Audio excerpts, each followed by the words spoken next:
Look at these aliens.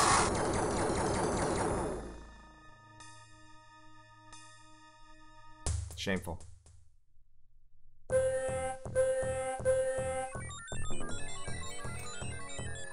Alright, folks. We're going. Warning. We are in it to win it. Warning. UFO detected.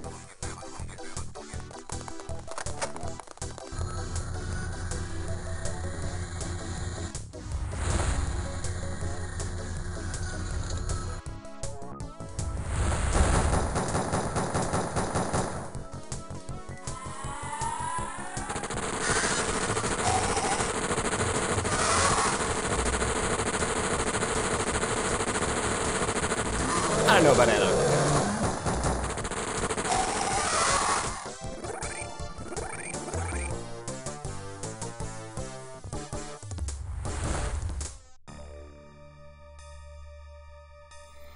Alright, folks. How's it going? Broken25, Imperialis, Swag Lord, Impersonal, Gentle Shark, Ryan Brewer, Pedro Henrique. Nice to see y'all. Horrifying thoughts. Yeah, the most unrealistic part of that intro is that the humans are using rifles and autocannons against mutons and winning. Yep, you made it, Pedro. You're here. Now, before we get started, let me hop into something. Let me show you. I'm using OpenXCom, as you can see. OpenXCom 1.0. It gets updated every day. Mostly very minor tweaks. The game has been solid for a long time, but you can download that game here at this website, openxcom.org/git-builds. They have a forum, which is moderately active.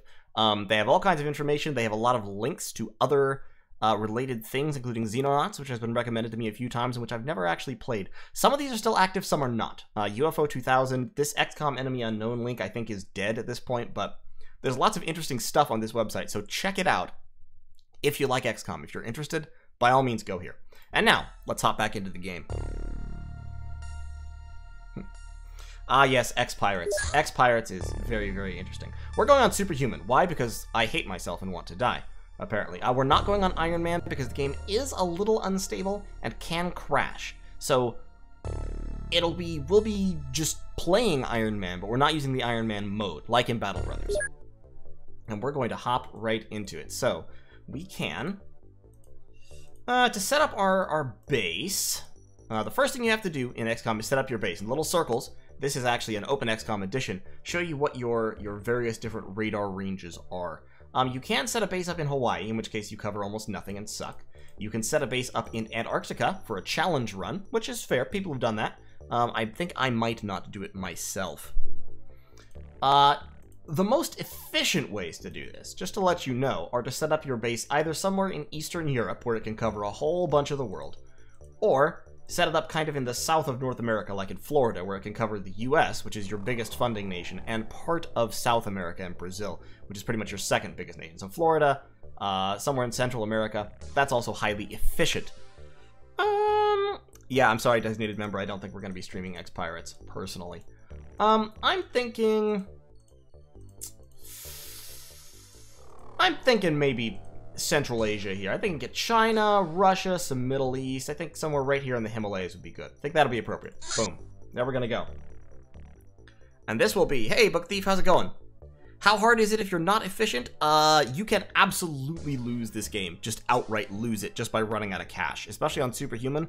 If too many soldiers get killed, and more importantly, if too much equipment gets lost, you can just run out of money, not be able to stop the aliens, and they start taking away the funding members of your council, and you die. This will be Confusopolis. Full is. There we go. Alright. We are playing where we get to design our first base, just to take out some of the random problems that you have with that. So we're going to put in hangars. So we can have up to 3 hangars. We're going to have a living quarters, a general stores, a workshop, a laboratory, and a small radar system, and then our third hangar will be right there. So, let's hop into our base.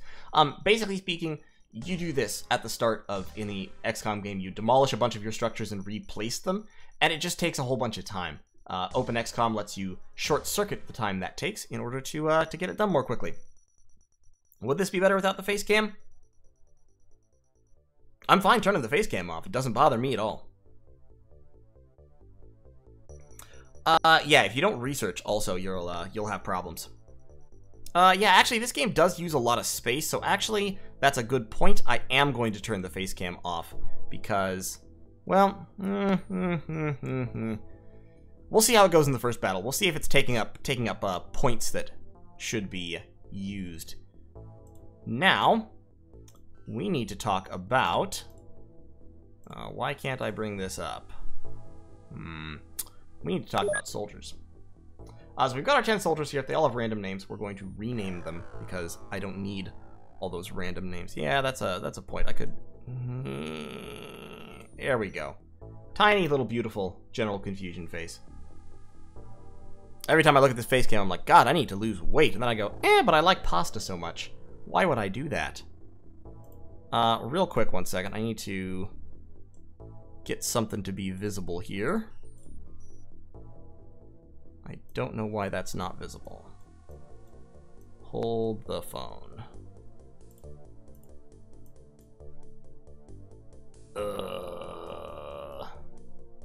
Losing my mind a little bit. I need to pull up my list of Patreon names so that we can name some soldiers.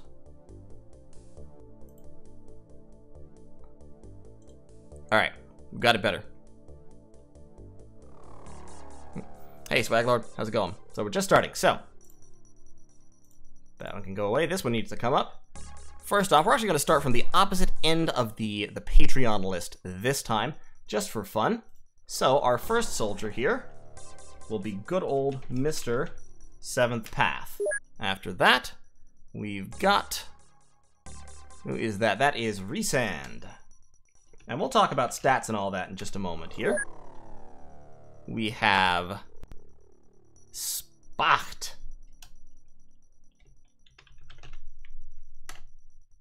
And we've got... Sigurd. That's almost a real name. Rodri. Phaonix. Don't worry, folks, there will be plenty more named soldiers because all these guys are gonna die. Trust me, they absolutely will die. I am not good at keeping soldiers alive. If you watched my old series on XCOM UFO Defense, you would know that. Pete Burton. And that's all we got for right now. Okay.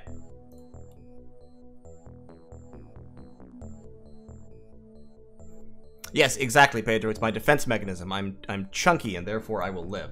So, looking at our soldiers. Seventh Path is very brave and very mediocre, but has high strength. Resand is good, decent reactions, high accuracy. Resand is a sniper. Spacht is also a sniper. Sigurd is a scout, high reactions, decent time units. Rodri is a very good, actually, very high reactions and high firing accuracy. Phaonix has, I think, close to the highest maximum possible starting firing accuracy. Petrovas has high strength, so heavy weapons guy. Pete Burton, high reactions, decent firing accuracy. Overall, this is actually a pretty good line of folks. Hey, Garbage Maniac, yes, it is absolutely death time. So we're going to add some letters to these names just so I can keep track of them. Actually, no, I have one of the mods set on that should help me here. All right, so we've got our troops. To equip our craft, we've got a Skyranger, can hold 10 guys. It can hold 14 guys, actually. You can hold 10 guys in a tank, which is what I typically do. We're definitely going to put the autocannon and the rocket launcher on there. Max grenades, max smoke grenades. In terms of rifles, we'll just put all the weapons on for right now, and then we'll take off what we need to not have. Except for heavy cannons. Fuck heavy cannons. Heavy cannons with HE can be not terrible, but overall I don't really like them. Our interceptors start equipped with Stingray cannon, none of which are actually good weapons. So what we're going to do here is we're going to put an avalanche on there. Leave the cannon for right now, but we're going to sell off the Stingrays. So we're going to do a little bit of changes here. We're going to sell all the Stingrays and all the Stingray missiles. We're also going to sell that cannon, and we're going to sell the heavy cannons, because I don't like them. I know some people like them in the early game, but I don't. And we're going to buy 3 avalanche launchers and about 20 more missiles. Well, about 18 more missiles, because that's all the storage space we've got. Yeah, this game has a lot of detail in it. Gentle Shark, it changes to an extent, but there's always a chance of people dying. Always. Designated member, high explosives cannot penetrate UFO holes, at least not in the base game. That is a mod which you can activate in Open XCOM, but you don't have the ability to do that in the early game. We're going to need another General Stores.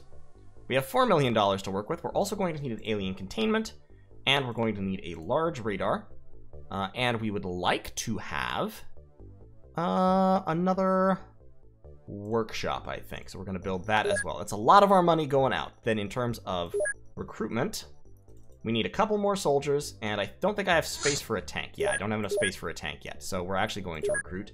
Our first fight, we're going to go in with a whole bunch of soldiers, 14 of them to be precise, and we will need some weapons for them, which we don't have storage space for because I'm dumb. That'll be alright. It'll be okay. So, let's see how things go. Yep, that's okay.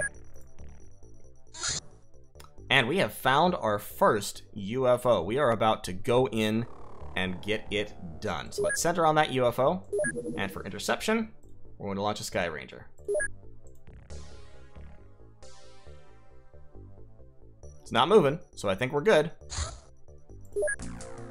First UFO ground assault. So, I thought I had the thing in here where I could see their stats when I went into this screen, but I don't. So we'll just kind of have to wing it and try to remember who's who. Resand gets a rifle and a rifle clip. I am loading these guys up here. I am going to have to create templates and all that stuff, which is something you can do once again with Open XCOM. In standard XCOM, people just start with gear assigned, and it's not very useful, to be fully honest. Spock can have a rifle.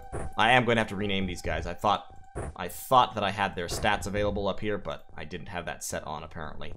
Who was my heavy weapons guy? Phaonix, I feel like was no. Phaonix was the was a high initiative guy.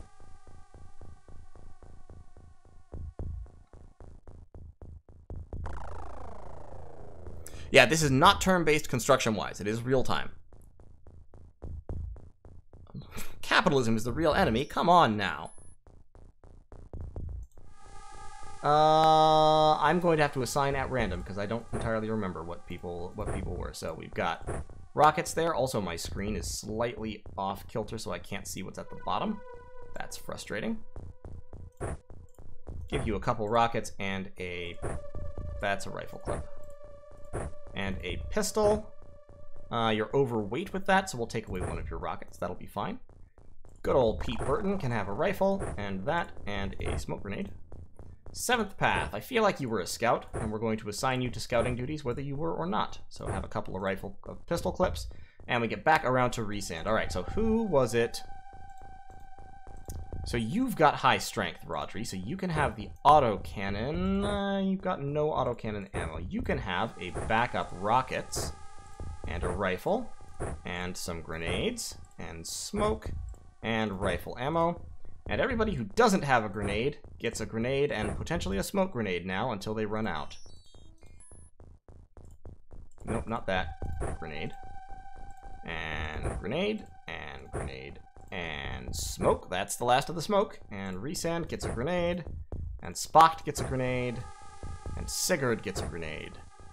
Okay, we've still got 4 grenades to hand out, so let's give Spock another one up in the shoulder pad. That's ammunition, not a grenade. And Seventh Path, and Pete Burton. We are definitely going to save inventory templates. In fact, I'm going to save this one, so we're going to create this to be an inventory template. And then we can apply that. Alright, let's go.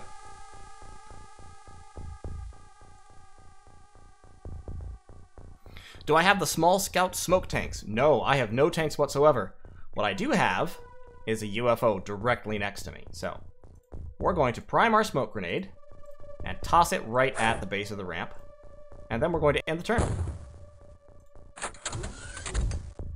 I hear doors. I do definitely hear doors. Okay. See if we can see anything. Not yet. And now we do. Okay, we got floaters. Floaters ain't bad. I think we can afford to take some shots here. Hit. No hit. Who's the second one? Oh, there's one in the shadows somewhere. I think that's him. I think there's one in... No, that might be a tree. That might be one. Yeah, that's one flying. Okay. Let's take one more snapshot real quick. Hit and immediately murdered by plasma counterfire on the 3rd shot, no less. Okay. 7th path. Whew. Rough. Rough day. What mods do I have except OpenXCOM? Only OpenXCOM. OpenXCOM contains a number of other mods as part of it. So we'll see how this goes here. Resand, why don't you kind of like duck into cover there? Oof. Resand, what are your reactions like? 43. What's your chance of killing him with an auto shot? Decent. Not perfect, but decent. We're gonna hold on for a second. We'll come back to Resand. Spocked should disembark on this side. Like that. Does Spocked have vision on him? Spocked kneel.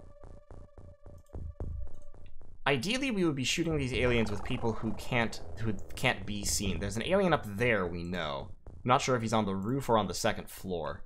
But there's one up there. If we can get our troops all off on this side, we might be able to avoid being murdered. There are sniper rifles and miniguns, but they come a little bit later.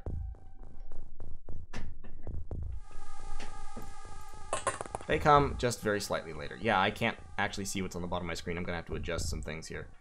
Sigurd should probably... I don't know if there's aliens down here is the problem, because this is the edge of the map right there. But that building could be just fucking full of aliens, for all I know. We see 2. I know there's a 3rd. And I do have to take shots at them before the turn ends, because otherwise they go and kill us, and we go and die. Ah, there he is. He's floating up there. Hey, Ball and Stalin, thanks for the donation. We'll get you in here. We'll definitely get you in. You're going to be able to shoot only once, so you might as well kneel. And then let's pull everybody. Yeah, actually, let's take that shot real quick. Okay, good. Hit. Only one hit, less good, but still, a hit is a hit. You two are both aiming over that direction. Rodri. Come over on this side. 29, an auto shot is 19. Step and turn. And... hit. Auto shot. Nope. Nope. Also nope. Okay, Rodri. Not a candidate for sniper school. Phaonix is, though. Phaonix has got the accuracy. So, Phaonix, lay it on us. Wow us with your skills. Let's kneel to get the accuracy bonus. Shit. Alright, let's stand up. There we go. That's a hit and a kill. When they scream, it's a kill. If they fall but don't scream, they're still alive. They're just wounded. Alright, so we got rid of that one. We've got Petavas here. Yes, Thomas, this is the very first mission. We have just started off. Petavas is... you need 26 to snapshot. And snapshotting a rocket launcher at this angle actually isn't ideal. Well, although we might be able to hit both of them. You'd like to be able to fire rockets down so they'll hit some ground near the enemy, but let's try it. Oh! Nice! 2 kills for Petavas. Good job, dude. Now just run away. Pete Burton. What gear do we still have here? Yeah, we still have the ammo-less autocannon. I don't know why there's no ammo for it. And... prime that smoke grenade, please. And then just stay here on the ramp cowering in fear. Resand is on Overwatch, so is Spocked. Sigurd is fine. Okay, let's end the turn, see who else dies.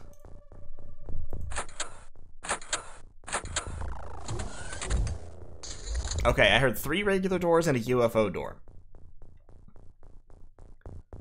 3 regular doors and a UFO door. Okay.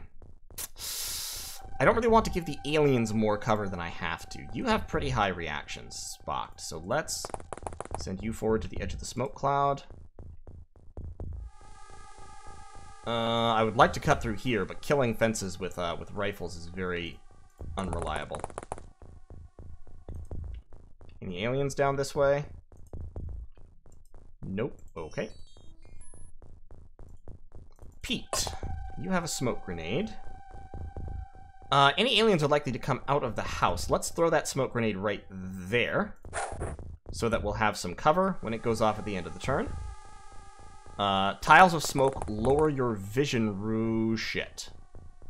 Yeah, that was a good decision. Okay. So, good old Pete here is actually going to just stay right where he is. Sigurd is going to try to snipe from beyond visual range.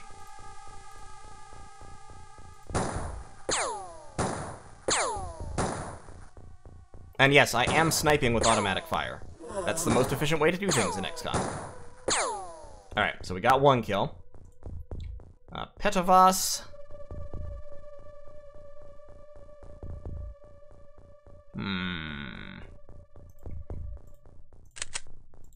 Load up another missile.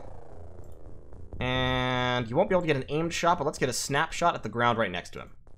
No line of fire. Damn it, is the wall blocking me? The wall's blocking me, isn't it? The fucking stone wall is blocking me. I don't want to hit the body in the radius of the rocket, because then it will explode and take all the delicious technology with it. Rodri, walk up there. And auto shot. No line of fire. The corner of the house is actually what's blocking me. Okay, Petrovas. Destroy the corner of the house. But really? There you go. Okay. The gun survived. That's what's important. So we've cleared our line of fire, hopefully. Nope, the corner of the house is still blocking me. Okay. Resand.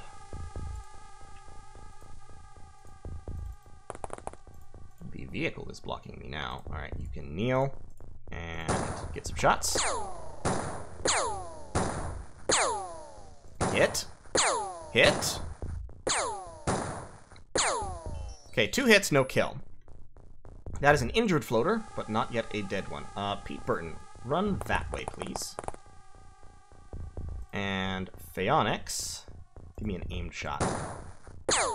Nope, Phaonix let me down. That's okay. He paid his dues last turn. Alright, who has not done something? Petrovas is now out of rockets, so he should pull out his pistol.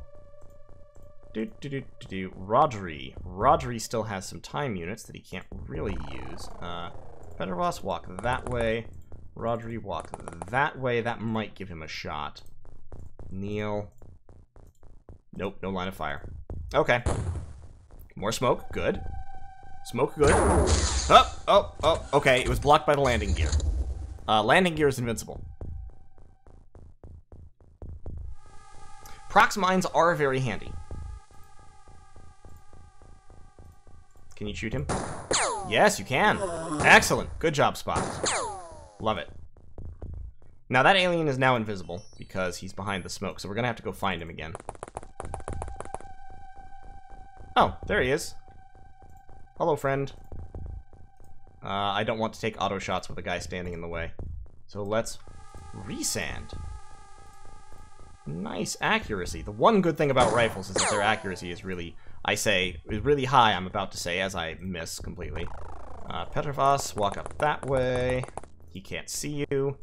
So pop off a pistol shot. And another one. Nope. Okay. Pete Burton can be seen is the problem, so I don't want to move him, because when you're seen, moving makes the aliens attack you.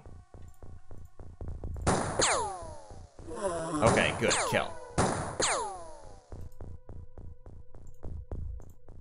Pete. What did this guy have? Plasma pistol, okay. Pete, you're too far forward for safety, so I want you to gain cover and crouch behind it. Resand can stay where you are. Spot can stay where you are. Phaonix. I'm thinking there might not be aliens in this building, because if there were, they would have come out after us by now. So, that means we've killed 1, 2, 3, 4, 5... Have we killed 7? No, 6. We've killed 6. So we have to... There can't be all that many more left. Famous last words. And I think we're just gonna hold tight for now. Well, no, Rodri... Rodri, move up that way. Now, the problem is that exposes him to people coming over the top of the UFO, so just get right up on the wall of the UFO. There you go. Okay. Okay, there's another one with a plasma rifle. And I heard a door. I heard a UFO door, so I think there's 2 more.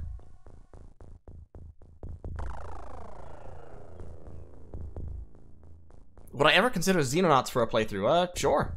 I've never played Xenonauts, but I would consider it. Yeah, so there's an alien up on the roof. Sigurd, can you shoot that alien? Yes! Okay, that alien's knocked out, not dead, but knocked out. If we can finish the mission quickly, we will take a live prisoner. Rodri, you have high reactions. Kneel there. You've got cover from Spock, you've got cover from Phaonix. Resand, come around this way. You've got cover from Resand. Okay.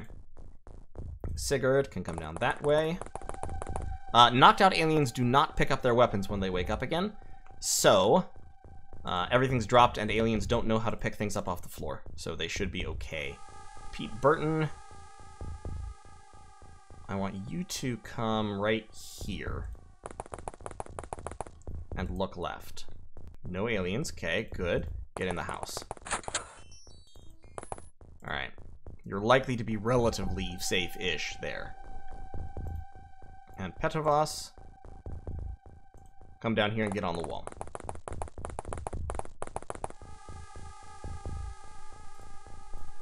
Okay. Door. Yeah, those were UFO doors.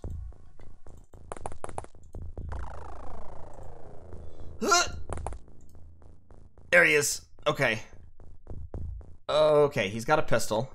He's just spent a bunch of time units going in and out of doors, so I may be able to shoot him with no reaction. But it's not the kind of thing you can necessarily gamble on all the time. I don't know. It does. Yay, good. Yeah, okay. I was worried about that. Hold on. Okay, so the reason why it was windowed like this was because I'm playing in window view on my video device. And yeah, that messed it up. Okay. Because the display capture just screwed the pooch.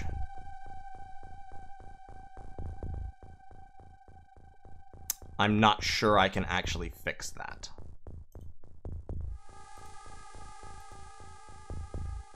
No, yeah, I pulled it out already. It's back in windowed mode, but the Streamlabs is kind of a bitch sometimes. Let's try adding a display capture. Nope, that's black. Let's try... Hold, please. We're just having fun here. We're just having a good time.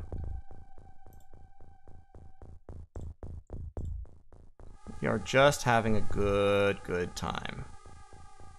There we go. Okay. Got it. Got it back. Great. We're not doing that again.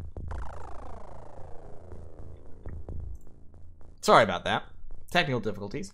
I don't really want to walk back around the corner, because if I do, he'll probably just float up here and kill me. So, Rodri, give him an auto shot. Excellent. Kill. Is that it? Is that all? That's all. Got him. We didn't have any alien containment, so he died. Alright, so, good mission. One dead, killed 7 aliens, got 14 alien artifacts, and we got the power source, so we got some Illyrium. Fantastic stuff. Stat-wise, we can look at stats here. And this is another addition from OpenXCOM. This shows us what everybody got from that mission. So we got a bunch of strength score, we got some time units. Rodri got a bunch of time units because he was running around a lot. A bunch of stamina, some HP. Spock, Sigurd, and Petrovas all got some accuracy. And we can't replenish everything because we're lame, but Spock and Rodri both got promoted. Good job, guys. Well done. Nobody was killed. Oh, no. 7th Path was killed. Sorry, 7th Path. You count. I promise. Now, what I'd like to do... Okay, good. So we've got our avalanche launchers. I'd like to equip our interceptors with avalanches. Avalanche. Avalanche. Avalanche. And now we can sell off those cannons. and free up their storage space. So we can sell all of those, and now we can buy another autocannon, a bunch of autocannon HE ammo, another rocket launcher, and a bunch of large rockets. I would also like to buy, actually, while we're talking about things that we're buying, a rocket tank, but I don't have enough storage space for it. We have to wait 8 more days for the general stores. Yeah, that was a good first mission, to be honest. That was very solid. And we've got some more troopers. More troops to look at. Let's go to the base, and we can equip our craft. So, in terms of equipment, we are definitely going to take both rocket launchers and all the rockets. We're also going to take... let's only take 1 autocannon, actually, and 4 clips. We have enough pistol and rifle ammo to do for now. Could use more smoke grenades. And now, let's look into naming some soldiers. The first soldier we need to name is, of course, our good friend, Balin Stalin. Balin Stalin, good accuracy, okay reactions, low strength. Okay, he's okay. We'll call him a sharpshooter. I'm going to start adding initials to people's names here. I like tanks. I do. Also, hey Galdir, how's it going? Yes, I am doing something on the name for the stats, so this is how I do it. So Balin Stalin is a sharpshooter because he has highest firing accuracy. Not that guy. I need the guys we've already named. Resand, also a sharpshooter. Spocked, he actually has higher reactions and decent time. Well, Resand actually have more time units. Yeah, I guess he's a sharpshooter too, probably. I have a lot of snipers in this group. Sigurd, however, is a scout. We're gonna call that SC. Scout because he has very high reactions, so even if he has low time units, he's likely to be able to either get away from aliens or snapfire aliens. Rodri is actually one of the best troopers here. He's a scout and a sharpshooter because he has the stats for both. Phaonix is most definitely a sharpshooter. I need to raise my standards. Petrovas is a heavy weapons guy because he has high strength, okay firing accuracy, okay time units, decent stamina, all that good stuff. Pete Burton is a scout. Anything over 50 reactions, basically, is a scout. And Balin Stalin, of course, we've already talked about, is a sharpshooter. Have a few more soldiers here. So, Galdir, shut up.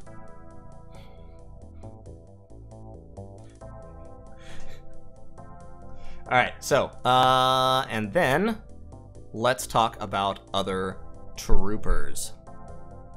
This gentleman here will be our good friend Perun, and he's a sharpshooter. He's good. He's good. Perun is fucking solid. This will be Pedro Enrique, and he's a scout. Definitely a scout with those stats. Elise Busasa here.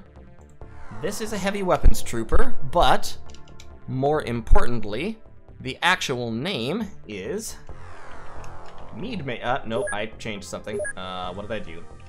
Meadmaker. Heavy weapons. This is another very impressive sniper, actually. And this is Nosy Rat, sharpshooter. Now this is, I could label this person as a heavy weapons guy because 37 strength is good, definitely good enough for that. That said, very high bravery and low common stats. This is the first example, good old Nathan Reddy, of the classic grunt. This is the meat shield character. This is the one who gets to go first and stand in front of the bullets. It's a very valuable position. I don't really label people as grenadiers. I give everybody grenades.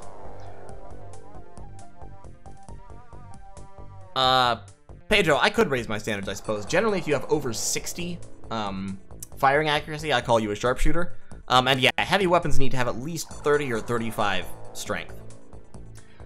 Imperialis, there's a reason for that, actually. The reason is, this game relies very heavily on the scout-sniper dichotomy because you want to avoid, insofar as possible, firing with people who are within the enemy's line of sight. So you have the guys who go forward, and you have the guys who stay back and pew-pew.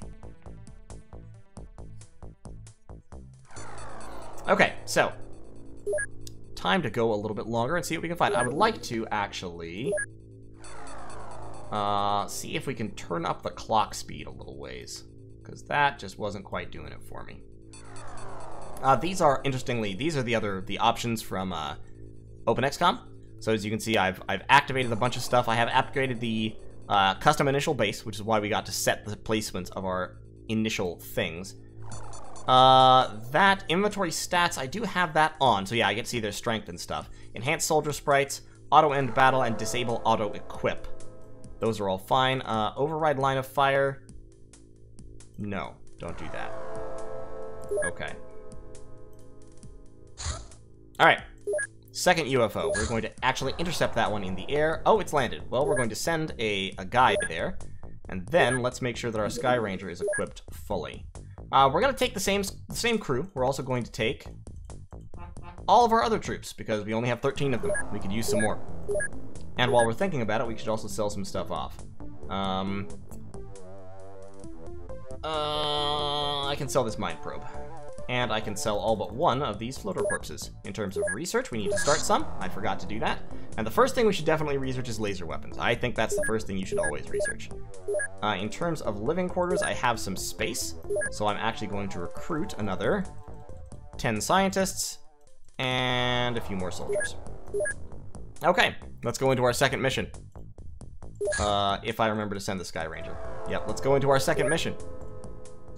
There we go. Ready to land near landing site 2.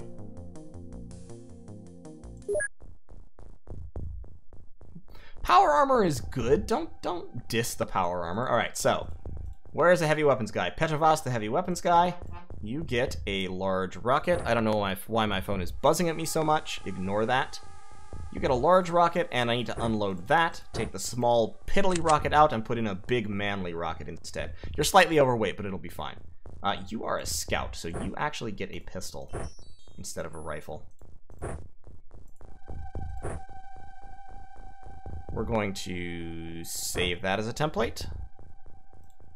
And we're going to apply that to all our scouts. So, boop. Not enough items to copy the template. I'm out of smoke grenades. That's okay. You, mead maker, can also have a rocket launcher with a heavy rocket in it. Have another heavy rocket there. And then you can have a pistol and a clip. Nosy rat can have a rifle and a grenade. Nithin Ready can have a rifle and that. And who gets the autocannon? Where's another heavy weapons guy? Am I out of heavy weapons guys? Petrovas. Heavy weapons. Nithin Ready, I'm actually going to press you into service as a heavy weapons guy. And we're going to give you the autocannon. Spare ammunition for your pistol takes you overweight, so we're not going to do that. So, Nithin Ready gets that. I am still short on smoke grenades. I could use more of those, definitely. Sigurd can carry an extra rocket for the Rocketeers, because he has some extra weight available. So can Phaonix, so we can toss reloads over. Alright, I think that'll be just about it.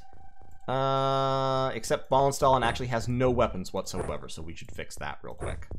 Sorry, Ballen. Neither does Perun, my god. People, take your weapons to the battlefield. And you can have some extra autocannon ammunition. Okay, let's go.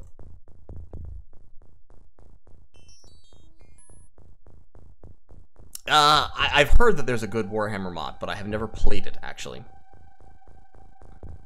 It is G for Grunt. Alright, so it is a nighttime mission. Who has a fucking smoke grenade? Rodri. Prime that. And throw it. You can't throw because you're in the second rank. Okay, Spocked, I need you to walk right there, thus exposing yourself to enemy fire, so that Rodri can throw the smoke grenade right there. And then you can run back inside like a coward. Great. UFO door. UFO door. Being able to identify those different door sounds is critical information in this game. I don't have any electro flares. Shit. I forgot to buy electro flares. Okay, guys, I'm not normally this bad at the game, but so, for those who don't know, electro flares are the lights that you throw in night missions to enable you to see people. If you don't have them, you can't see aliens, but aliens can still see you, because aliens see as if they're in full light at all times. So basically, by not taking electroflares, I've just condemned several people to death. And it's completely my fault, and there is no one else to blame for it. We're gonna see if we can just kill this guy. Okay, well, Spocked couldn't. Let's see if Resand can.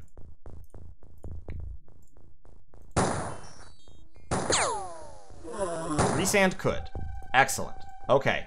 We might live a little while longer.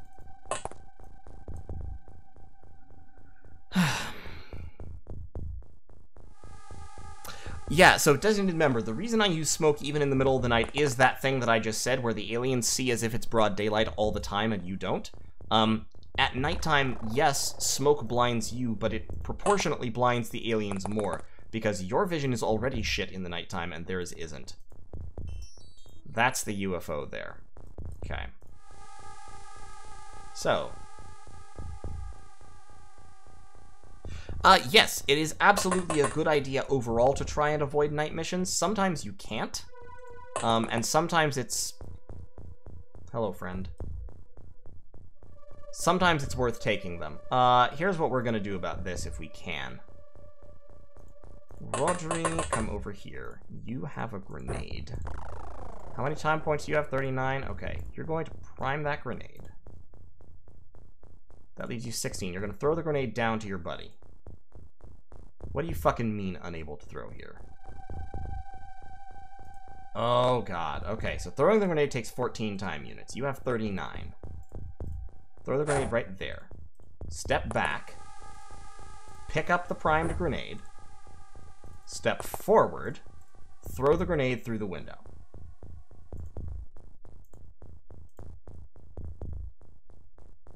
You suck. If I take that step, I should still be able to throw the grenade.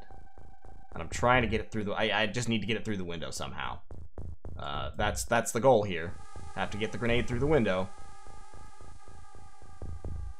If I step back there, I may not be able to because I turn further. Oh god, there's two of them. Oh god. Oh no. Aw, shit. Aw, fuck. Run. Okay. Activated grenades don't explode in your inventory. Fun fact. You can activate a grenade and not have it blow up on you. That said, these two guys are gonna push my shit in unless I do something about this. This might be something I can do about this. Albeit, it will be dangerous. Rodri can't move. Okay, Petroglas. How can we get you to have 26 time units?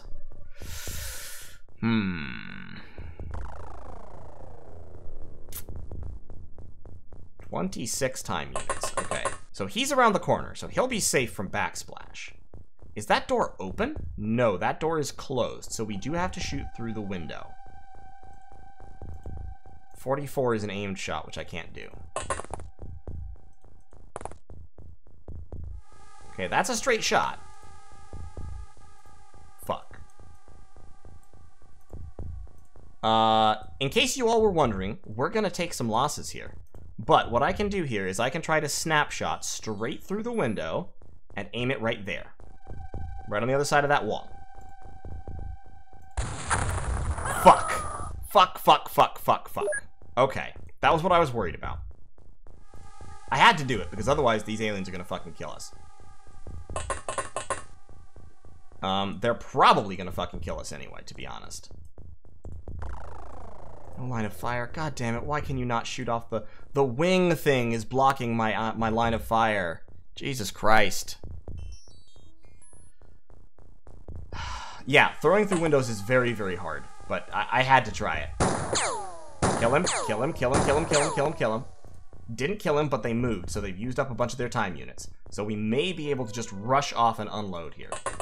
We might be able to do it. Pete Burton. 1. And you need to move. Fuck. Okay. He had enough for that shot, but that might be his only shot given how late it came in the turn order. That might be the only shot he had in him. Doesn't really matter. We just have to unload at this point. Okay. Okay.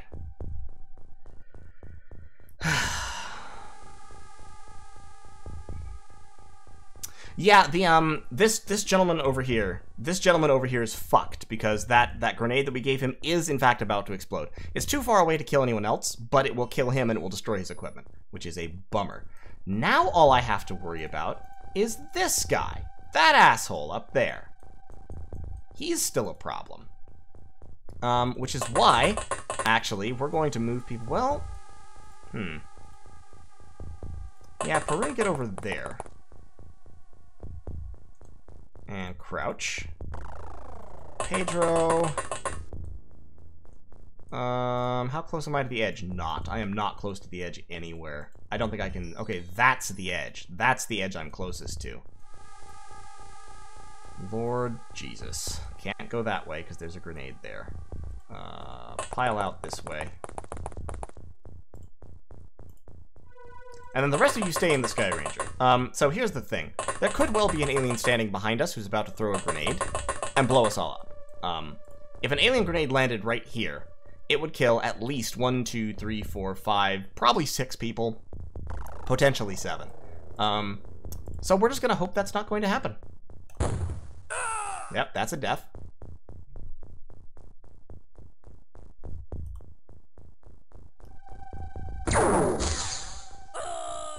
That's another death. No grenades. Okay. I'm so glad I fired his missile before he panicked. Alright. Okay. Okay. That's fine. This is usual.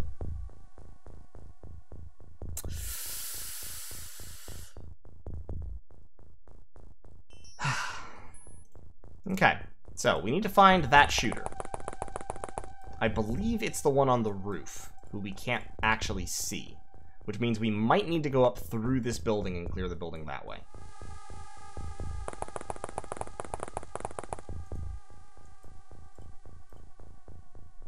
A lot of you guys right now are thinking, wow, does this guy just totally suck at this game? The answer is yes. But also, this is how the game is. The game is just deadly. And there's little to be done about it. Yeah, I need to... This guy has a commanding position, so what we actually need to do is, we actually need to get over here as fast as possible right now.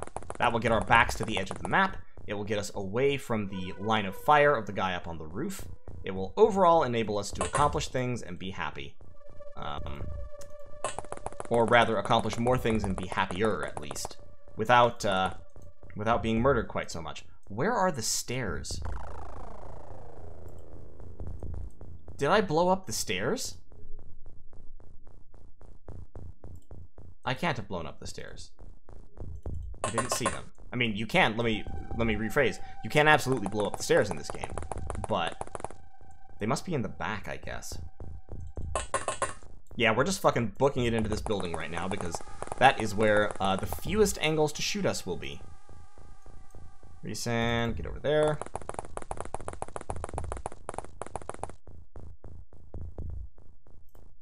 And Spot, get over there. There is a hole in the floor. That might be the stairs. I might have blown up the stairs. If I blew up the stairs, then this is going to be a problem. Okay. UFO door. So there's at least one of them moving through the UFO. There's another one. Okay, so that's the one we were looking for. That's the sniper. The sniper is now flying over the UFO. So we should be able to kill him. No line of fire. I hate the line of fire in this game sometimes. Kneel and shoot. Okay, he's unconscious. Not dead, but unconscious. We can still pull this one back. We can do this. Don't worry. Don't worry, guys. Don't panic. It'll be fine. Phaonix, get over here in the corner where you can't be seen. Petterwasp, pick up your fucking rocket launcher, you coward. And reload it. And run back that way a little bit. There you go. Varun, stay where you are. Pedro. My good friend Pedro.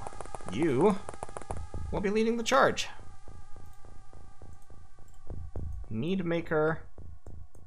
Let's actually send you around the back way real quick. Okay, so there's nothing down there, I'm pretty sure. There don't appear to be any other buildings, but the aliens could still just be wandering around out in the fields. That is the door to the UFOs over here, so that's where we have to really worry about them coming out. Spocked. Back here, okay, another room. That backs right up to the edge of the map, so we can't go through there. Great, that means we can't be ambushed. Nosy rat. Stack up by the wall as well. Nithin ready. This is one of those few times when you actually kind of would like to have incendiary ammo. That might be a hedge, we might be able to burn it. So let's launch some high X downrange. Nothing lit on fire. Unfortunate. Fire gives light. So if you light something on fire, you can then see through that area. And resand. Stack up. Okay. Up! Okay, one of them saw us. But he saw us over the UFO, I think. No, that shot came past the UFO. Ah, fuck, he blew up some of our cover. Phaonix is going to have to step. And take cover over. Okay. Our buddy friend woke up. Perun, please kill him. No, Perun, kill him. Please. Perun.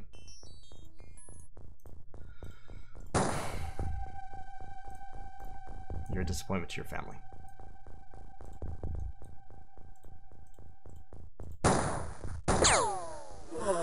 Alright, now he's dead. Good. Phaonix, walk over this way. Get what cover you can. Pedro, you, I'm going to need to run directly towards where those shots just came from. Okay, he must have ducked back into cover. So we'll go back there. Resand. Step back that way. Petervast. Turn in that direction. And no, you were already kneeling. Okay. That'll be fine. So we have a rocket man watching that side. In fact, I'm strongly tempted to just shoot a rocket down here. Just to see if I can hit something. Because the splash radius of a heavy rocket will kill aliens pretty well.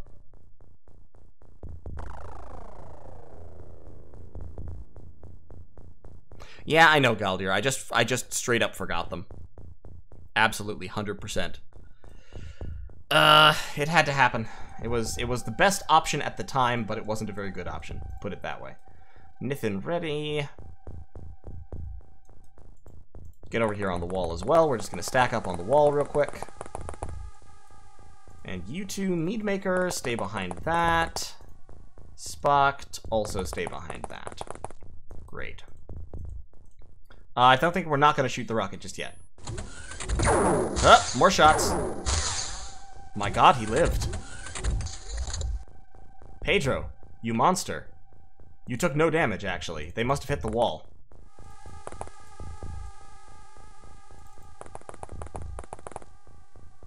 Okay, where's he at? There he is. He's flying. The bastard. The cunning bastard. Nosy, can you shoot him? Yes, you can. No, you can't. Step forward.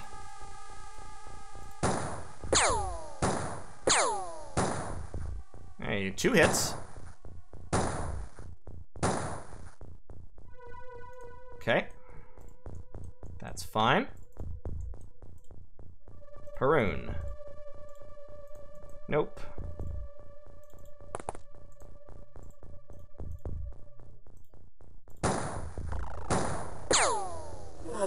Good. Okay, kill. Great. We've now got visibility on the aliens here. Pedro is going to walk up to the side of the UFO. That's as safe as he can possibly be, which is not very safe, let me be clear. He is not safe. None of us are safe. Nosy Rat. Clear the firing lane so that Resand can get here. Resand's got pretty good reaction, so he might be able to... If an alien comes out of the door and walks down this way, Resand might be able to shoot them. Spocked, likewise. Spocked is probably not going to be able to shoot them with only 28 time units left. Phaonics. Get right there where you'll be safe from cover. Niffin ready.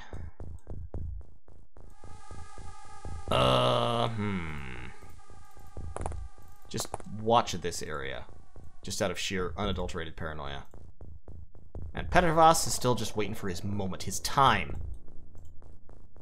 His time for glory. Alright. Shoot back? No, no shot back. Okay, I guess we don't get to do that. Hey, Ascortigan, how's it going?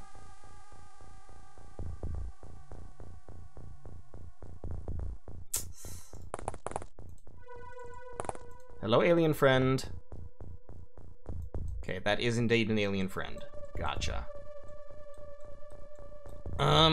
It seems like we've only been getting one shooter though. He's facing away from me, but I just wanna do that. Perun, can you shoot him? Yes. 2 solid hits. Good. Good connection. Petrvas, there's so much smoke here that Petrvas is effectively invisible even to the alien's keen night vision, which is great. We're gonna pull out that pistol. He's now, yes, he is now akimboing his pistol and a rocket launcher. I was hoping that would hide me behind a tree, but it did not. Fuck. Fuck. I thought there was a tree there. Petrvas, so Pedro, stand there. Petrvas, stand there. I mean, Phaonics. Pedro, Phaonics. Nosy Rat. Line up behind them. We're gonna have to breach and clear this UFO, and it's gonna be a right pain. And Spock to get up that way. Resand can stay back, because Resand is one of our best shooters. Needmaker. Come up that way. I do not want you snapshotting with a rocket launcher on the alien's turn.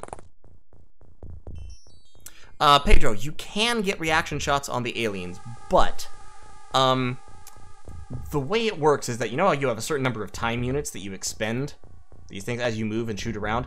The chance of you getting a reaction shot is the ratio. Basically, everybody goes on an initiative curve, which depends on your time units remaining modified by your reaction stat, and you only get to have a reaction shot if an alien takes an action in your vision that pushes you below your spot on the line. So, in order to get reaction shots, you have to have high reaction scores, and you have to leave a lot of time units. And if that's true, then yes, you can get reaction fire on the alien's turn. That said, so like Resand right now, 43 reactions, which is pretty solid, and he has 57 out of 57 time units left. So, if an alien walks out here and does something, Resand is fairly likely to get a reaction shot on him. That said, on Superhuman, which is the difficulty I'm on, aliens have very, very artificially high stats, including their reaction score. So they can spend a lot more of their time units than I can and still get reaction fire. Whereas if I spend pretty much any of my time units, like Perun right now has a really good reaction score, but he's spent over a third of his time units, he's unlikely to be able to get a shot on an alien who has taken actions unless they've used up pretty much all of their action points already. So, you know, it's unfair. Yeah, I just explained everything that Imperialis just said, but I took way longer to do it, basically. No, Galdir, rocket launchers can get reaction shots, and it's terrible. It's unlikely, but if you have a heavy weapons guy with a rocket launcher who has high reactions and hasn't moved, and an alien pops out in front of them, they will reaction shoot a rocket and kill half the squad. Resand can just stay there. Are we good? I think we're good. Petrvas might die. Like, no lie, I fucked up. He might die. Perun. Come forward slightly. Alright. Okay, those were UFO doors. But there's no aliens out here. Okay, so Pedro is going to kneel right here, ready to shoot. Petrvas is going to get behind this hedge, where he won't be seeable by the aliens. Perun has high reactions. Haroon is going to come down this way. But we're going to have to start stacking up on this door. Phaonix can go up to the corner. Nosy Rat can be right there, so he can hopefully shoot over. He has pretty miserable reactions over Pedro if necessary. Spocked actually has better reactions, so we'll put him right there. You may, sometimes in this formation you can get shots over an kneeling soldier's head into an alien that's standing right in front of them. It's not reliable, but it can happen. And sometimes you just have to roll them bones when it comes to these things. Meadmaker, get up there. And take your pistol out. Nithin, get up there.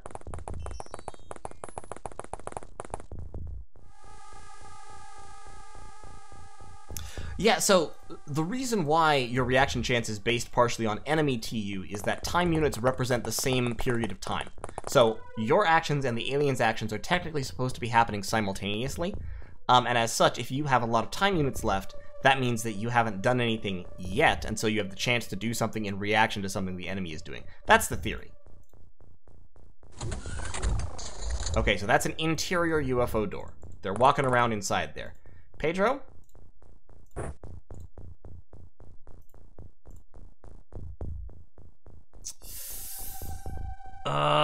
Yes, I'm going to set the timer for 0. And then, we're going to set some guys back a little ways, so they can avenge you if/when you die. Spock, stand right there. Nosy Rat, stand there. Resand can stack up right there. Petervas can go, no he can't. Unfortunate. I'd like to blow this up so that I can walk through it. And my rockets are not going to be super useful inside the UFO, so blow that up and walk back into cover real quick. Landscaping! XCOM style. And Perun, join the firing squad. Okay. Anybody left behind here? No. Alright. Let's see what happens. They might come out and murder me. Oh, they came out! They murdered Pedro. We're getting some reaction fire, and it all misses. It's all missing. Everything's missing. Okay, that's a hit. 2 hits. 3 hits. And he's dead. And the grenade goes off. Okay. So. Could have been worse. Could have been worse.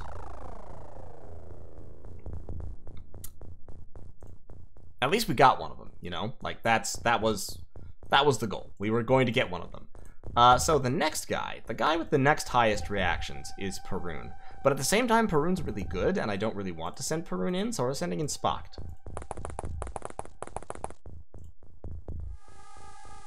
I'm not taking out a grenade, though. We're just going to kneel. We're going to pull the firing squad up low. So that was how reaction fire works, by the way. If we hadn't been on Superhuman, we would have gotten our shots off before the alien killed Pedro. But since we're on Superhuman, you know, it took that amount of time. Petervas is going to run over here so that he's out of the direct line of fire. And he can be ready to rush in next turn. Phaonix actually can come right there. The goal, of course, is to get a bunch of people inside the UFO all at once when the time comes. So...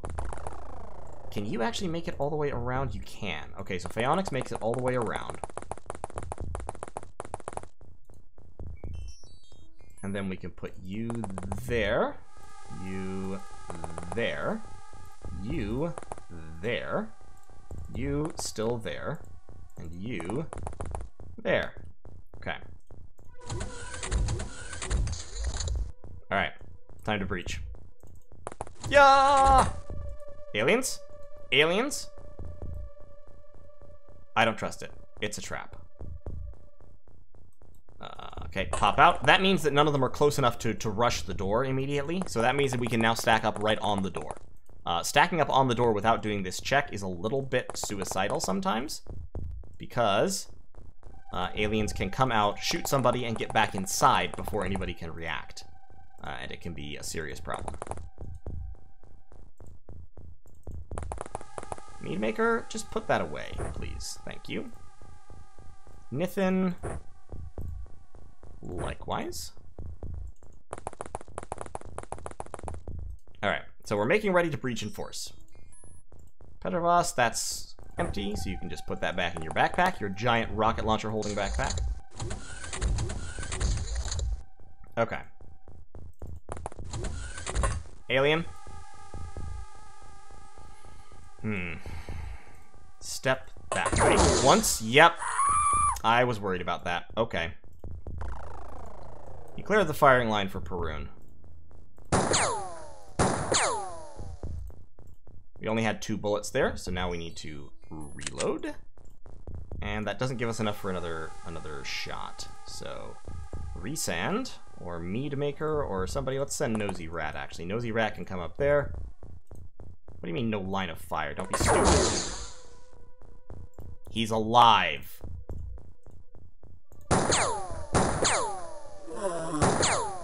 Okay, alien dead. We're now on a timer, because Nosy Rat has fatal wounds.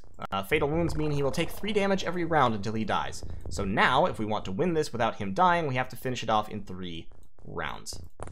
This is about the second safest place to be in this little room, because it's hard for aliens to see you right when they come in through the door. So we're going to rush in that way. Nithin ready. As the most expendable member, you're going to stand right there. Perun is not very expendable. Meadmaker's sort of expendable-ish. He can stand right there and face in that direction. Fuck. Fuck. I think that guy has a stun bomb launcher, so I don't think he'll actually kill us if he hits us.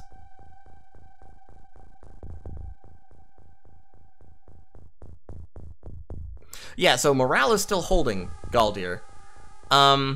Because killing aliens increases morale. So, yeah, you can see my morale is pretty high because we've killed more aliens than we've lost people, technically. Only by a fairly small ratio, admittedly, but we have killed more aliens than we've lost people. Phaonix, can you shoot him? No, okay. But you could if you took 1 step forward, I think. Mead maker.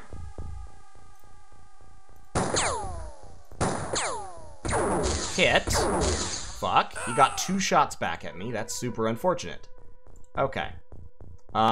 We can't really leave him alive, because if we do, he will walk into the room and kill us all. So, he's pretty low on time units. Resand is going to go on auto shot and see if he can get out of the way then, because fuck this. Okay, good. Alright. And now get out of the way. Fuck this. This is why breaching is a serious problem, because you end up with this situation here where it's like, yeah, there are various things you can do, but none of them are actually good. You can wait out here for the aliens to walk out and attack you, and you have full time units.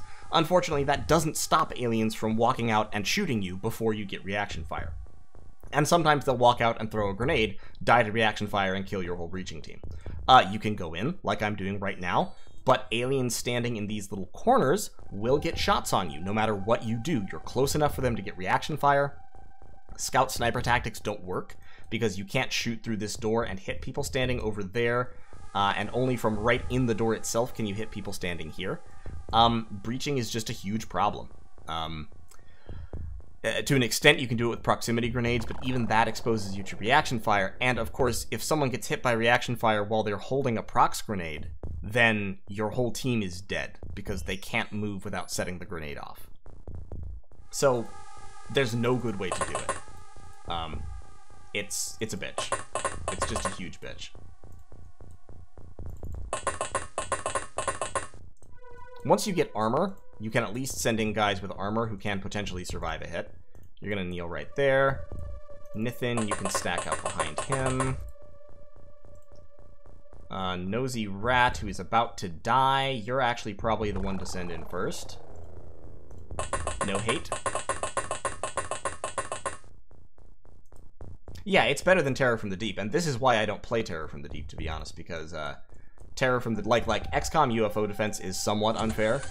Terror from the Deep is designed from the ground up to be brutally, mercilessly unfair, and it's just not fun. Okay.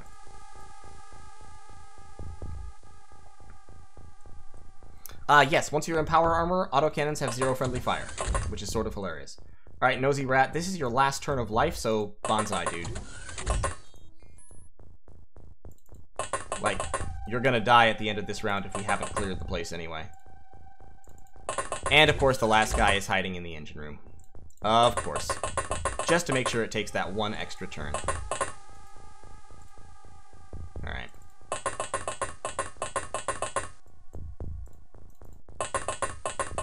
See, that first mission went way too well. Losing one guy? Nah, that's not the XCOM experience. This is the XCOM experience.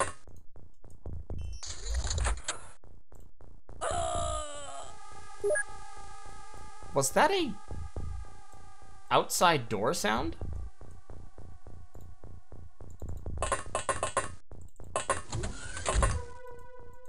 Ah, shit. Ah, shit. They're not in the UFO at all. They're in the buildings. Where? There must be one alien over here in these buildings. Alright. Okay. Okay, then.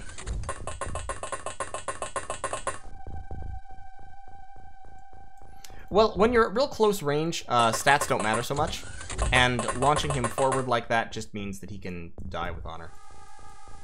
So, yeah.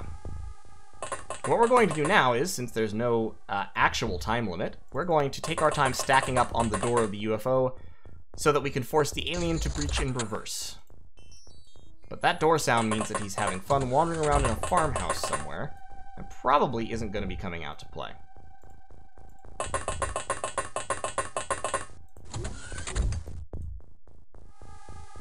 Yeah, okay. There, we don't want to be directly in front of the door, because we don't want to be the first thing they see when they open the door, so they can shoot straight through onto us. Alright. The 5 amigos.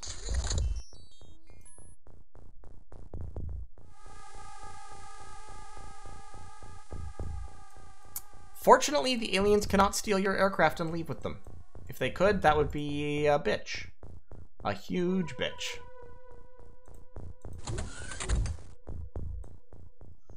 I'm just gonna keep opening the door and peering out.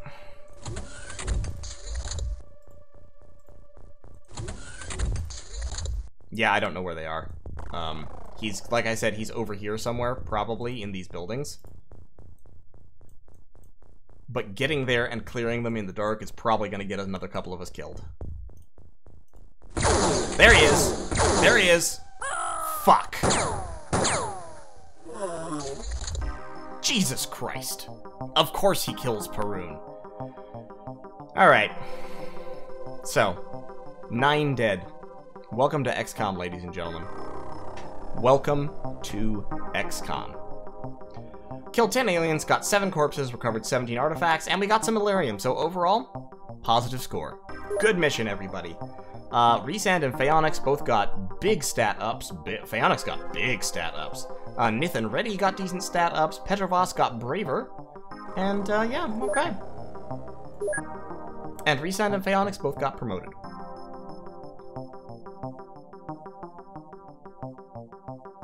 So, if you wait long enough, aliens come find you. Always. Eventually. It takes a while, but at some point, your position is automatically revealed to the aliens and they come hunting you. So, if necessary, you can, just wait. Just sit somewhere and wait for them to come to you. But, yeah, we just lost a lot of people. This is why I'm not limiting myself to just people who donate during the stream. Like, we are absolutely allowing, just taking Patreon supporters, because otherwise I'm gonna run out of soldiers real quick. I might run out of soldiers anyway. I am going to sell off my plasma rifles, because I think plasma rifles are not very good weapons. I'm also going to sell off mind probes, corpses. See, we're making money off these missions, I tell ya. I'm going to keep the heavy plasmas, definitely. I'm also going to sell off a bunch of plasma pistols, because I don't need that many plasma pistols. They're decent sidearms once you get to that point, but you don't need many of them. So we're going to sell that all off for $2 million. And we're going to use those dollars to hire a bunch more soldiers. Specifically 10 more. Do we have another living quarters being built? No. Not a new base. Build a living... I don't have a space to build the living quarters. I could build it right here. That wouldn't compromise our defense too much, but I'd like to wait for 6 days. Okay. Area Wax, fun fact, that is actually how it works. If you fail a morale check and then recover from it and finish the mission, that's when your bravery tends to go up. The game rewards you for doing things and recovering. Alright, Pedro, glad you could join us for some of it. We're gonna buy some fucking electro flares. God damn it, I don't have enough storage space. Ugh. Okay, we got some more soldiers. We're gonna wait on them for a second. We got more and more soldiers. We're gonna wait on them for a second. And we found another UFO. This one, we're just going to bounce. It's a small, but I don't have the storage space to store things. I need another 2 days before I can store things. So, let's talk soldiers, shall we? We've only got 4 surviving named soldiers. We just hired a ton more. So let's go through them, shall we? We had a subscriber while the stream was up, so we're gonna name him. This will be Masiek. And then we're gonna have, who did we get up to? We got up to Nosy Rat Nitha, be ready. We've got Maramosa. We've got Crazy Cat. We have Jackalore, Dark Blood. That might be too many characters. We'll find out. We've got our good old friend Iago. We have Herdalas. We've got Bork. By the way, I'm tending to go by Discord handle as opposed to real name. If your real name is showing up in my on the Patreon list, which it does sometimes, I'm trying to avoid using that necessarily. We've got Ernie. We've got my single biggest supporter, Eric Tams. Shout out to you, Eric. You're a great guy. Love you to death. Hope everything's going well at home. We've got Emma. If that's a male soldier, I'm sorry. We've got Velik. And who's this? That is our good friend Imperialis.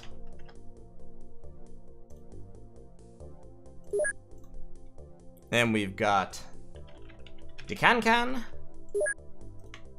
And I know I'm going through a lot right now, but this is, like I said, this is how it goes. Daniel Lampert. I need a capital on that. Lampert. A lot of Daniels here. We have Sop Bucket. And how close are we to the end? My god. That is literally the last one. So this is Mr. Root. Okay. That's the soldiery for the moment. No, this mod does nothing about the heavy laser. The heavy laser is just bad. You can sell it, but laser rifles are fantastic, laser pistols are great, but heavy lasers are bad. So, let's go through them. Masiek.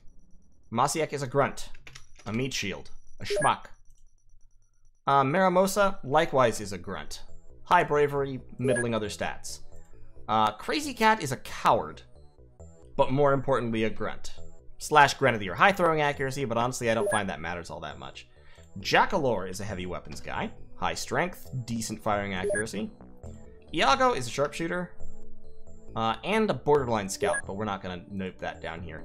Herdalas is a sharpshooter heavy weapons guy. This is the best kind of guy in my experience.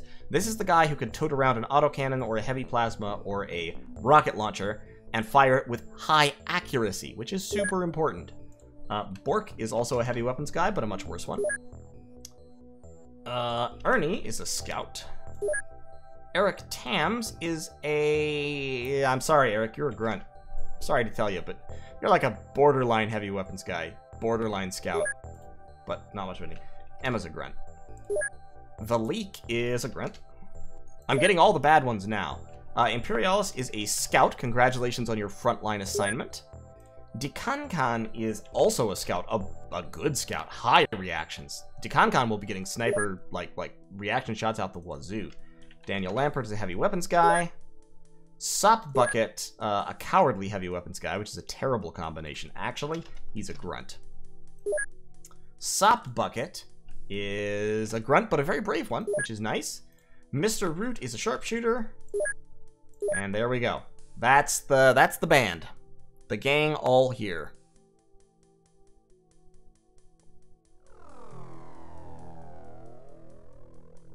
Okay, so I might play Terror from the Deep at some point. I just don't want to. Alright, we've intercepted them. We've got our avalanche missiles. We're gonna blow them up. Wow, that's slow. I need to turn that speed up for sure. Hit. And crash land. Excellent. Okay. I need to go into options. Game options. Geoscape. Dogfight speed max. Scroll speed max. Okay. We're just going to leave it right now because I don't have the gear to take a fight at the moment. I think it would almost be nighttime by the time we got there. Well, let's see. How much gear do I actually have?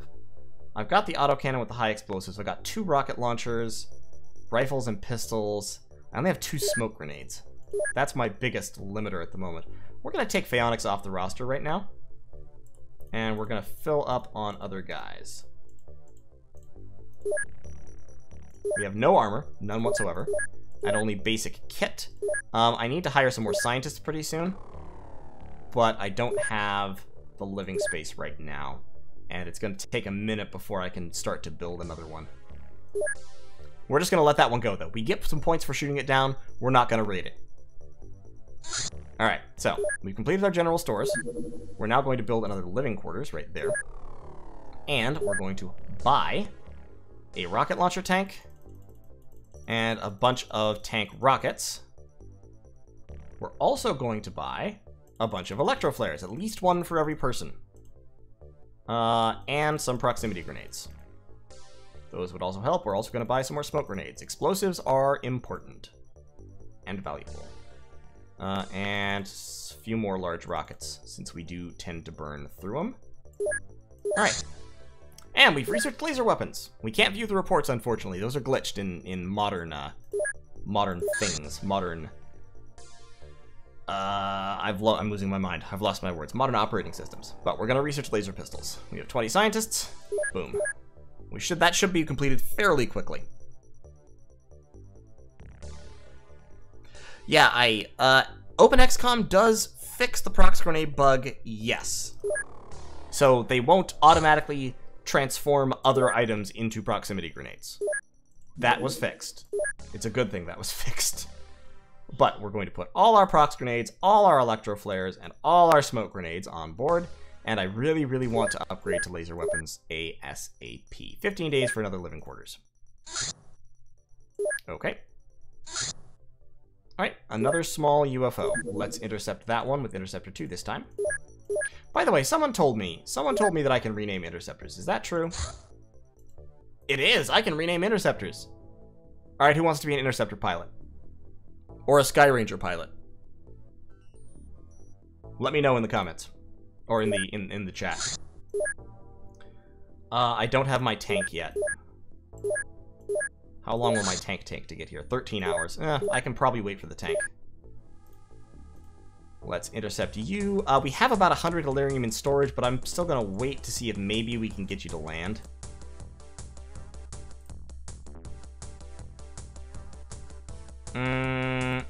Nope, he's going out over the ocean. We're going to shoot him down.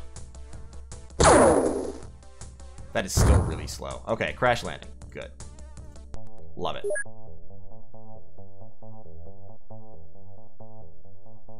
Okay.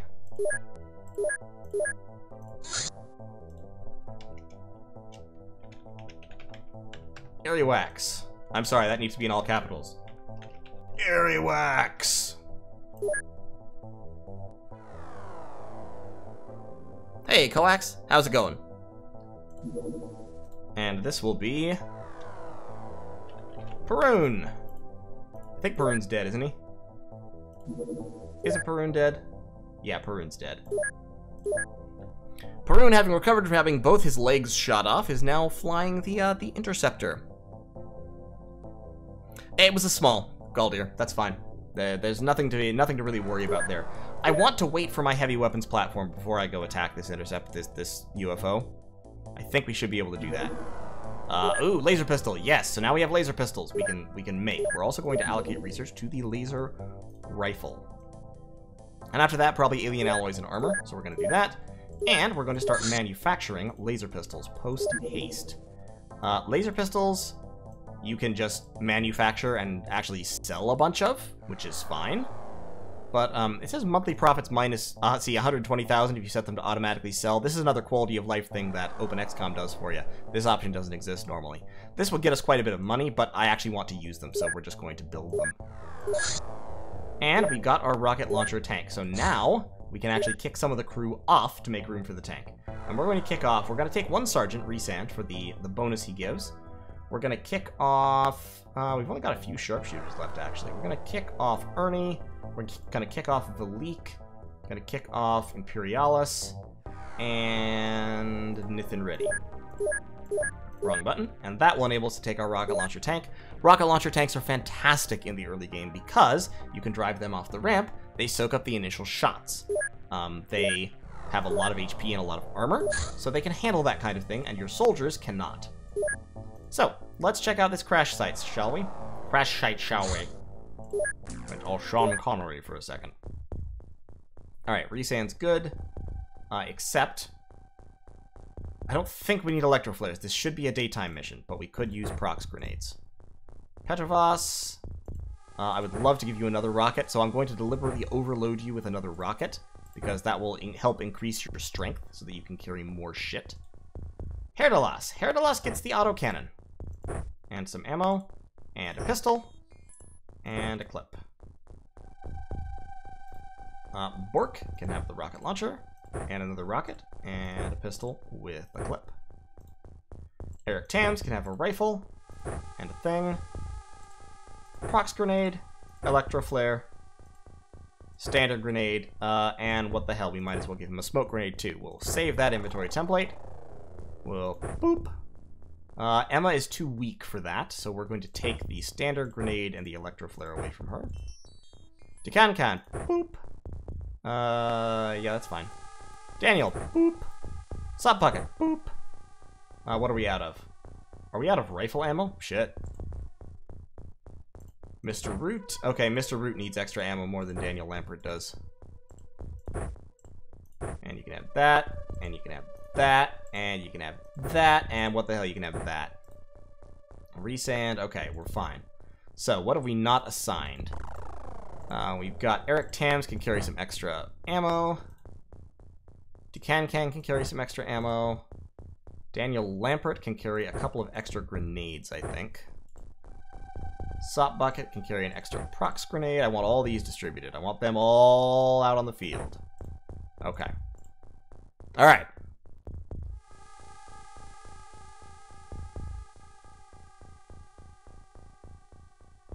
Galdir, yes. Yes, they are both called small, but I can't actually... It doesn't really make much difference to me right now, because I have to face them all the same way. I don't have a whole lot of mobility at the moment. I don't have flying suits or anything. It doesn't really matter.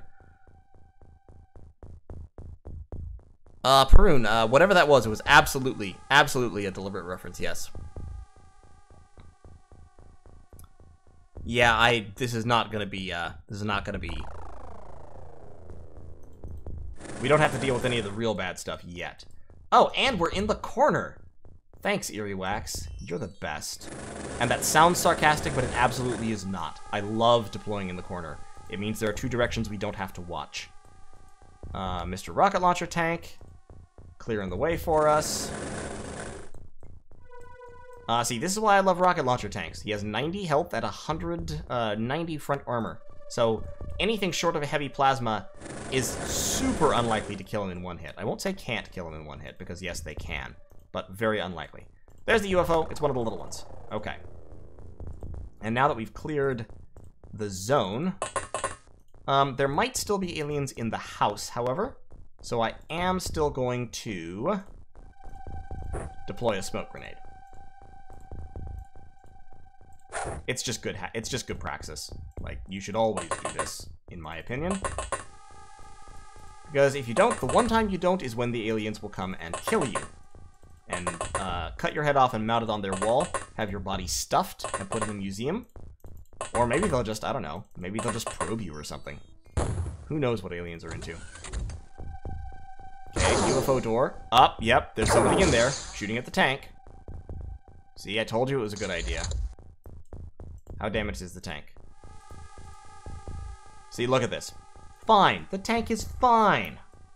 And it is sectoids, okay. So, there was someone shooting from the house also, I believe. As well as that guy who may not actually have fired.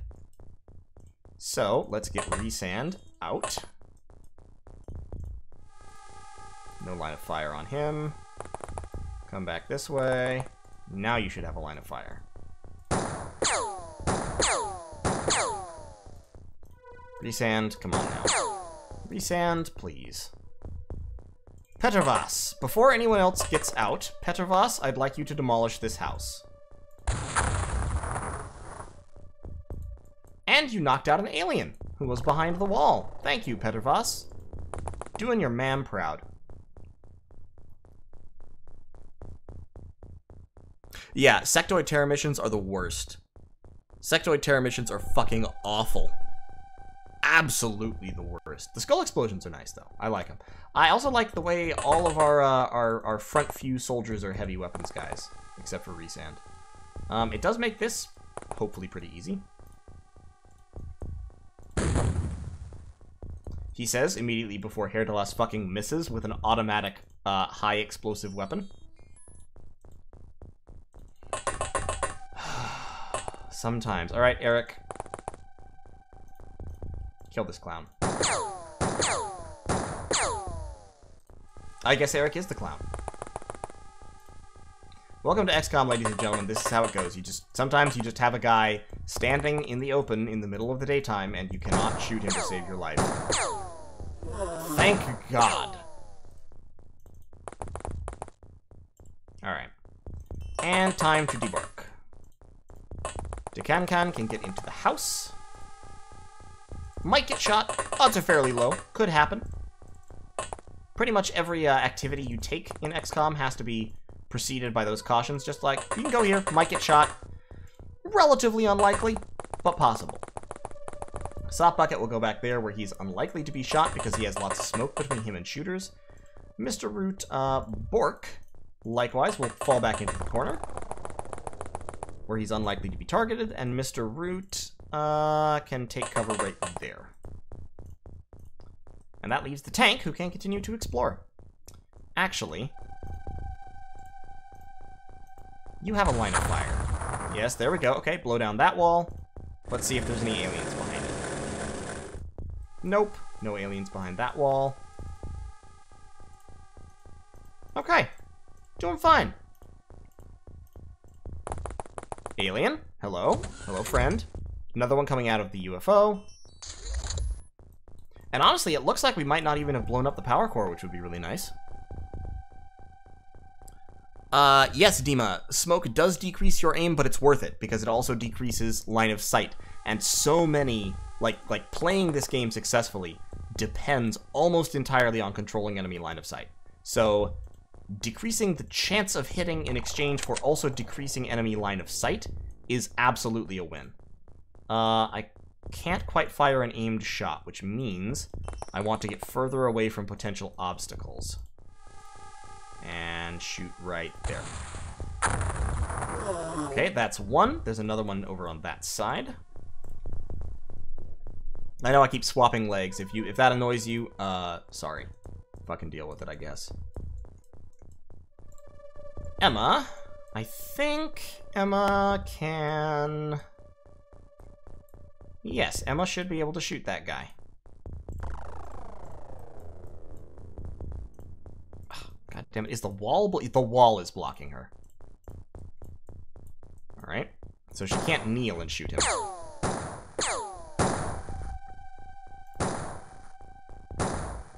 Yep, just send some bullets downrange. Nope, no hits. Okay. That's okay, Emma. We know you did your best. Decancan.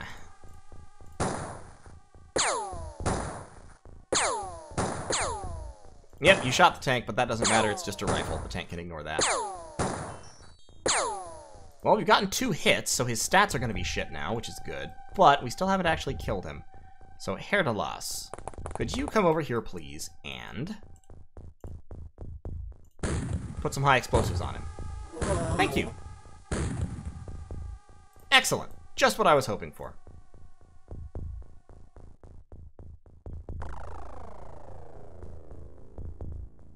Alright, yeah, I don't see the core. I don't see the hole. So the core probably hasn't blown up. Alright, Gentle Shark. Nice to see you for a while.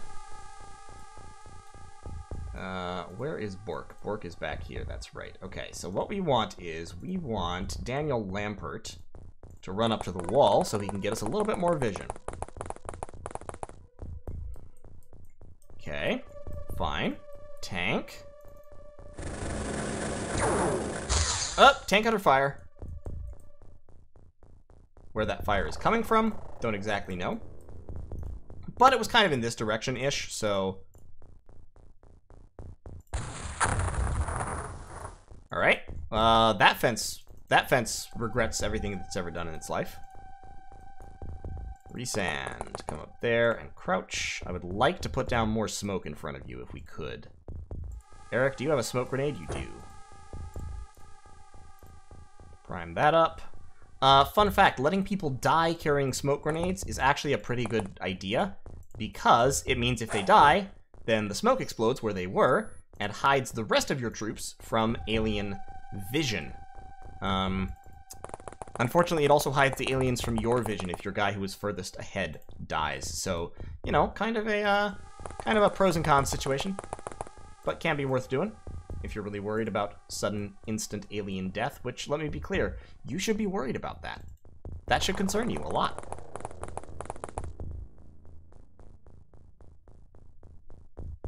Alright. Okay, got some more smoke down.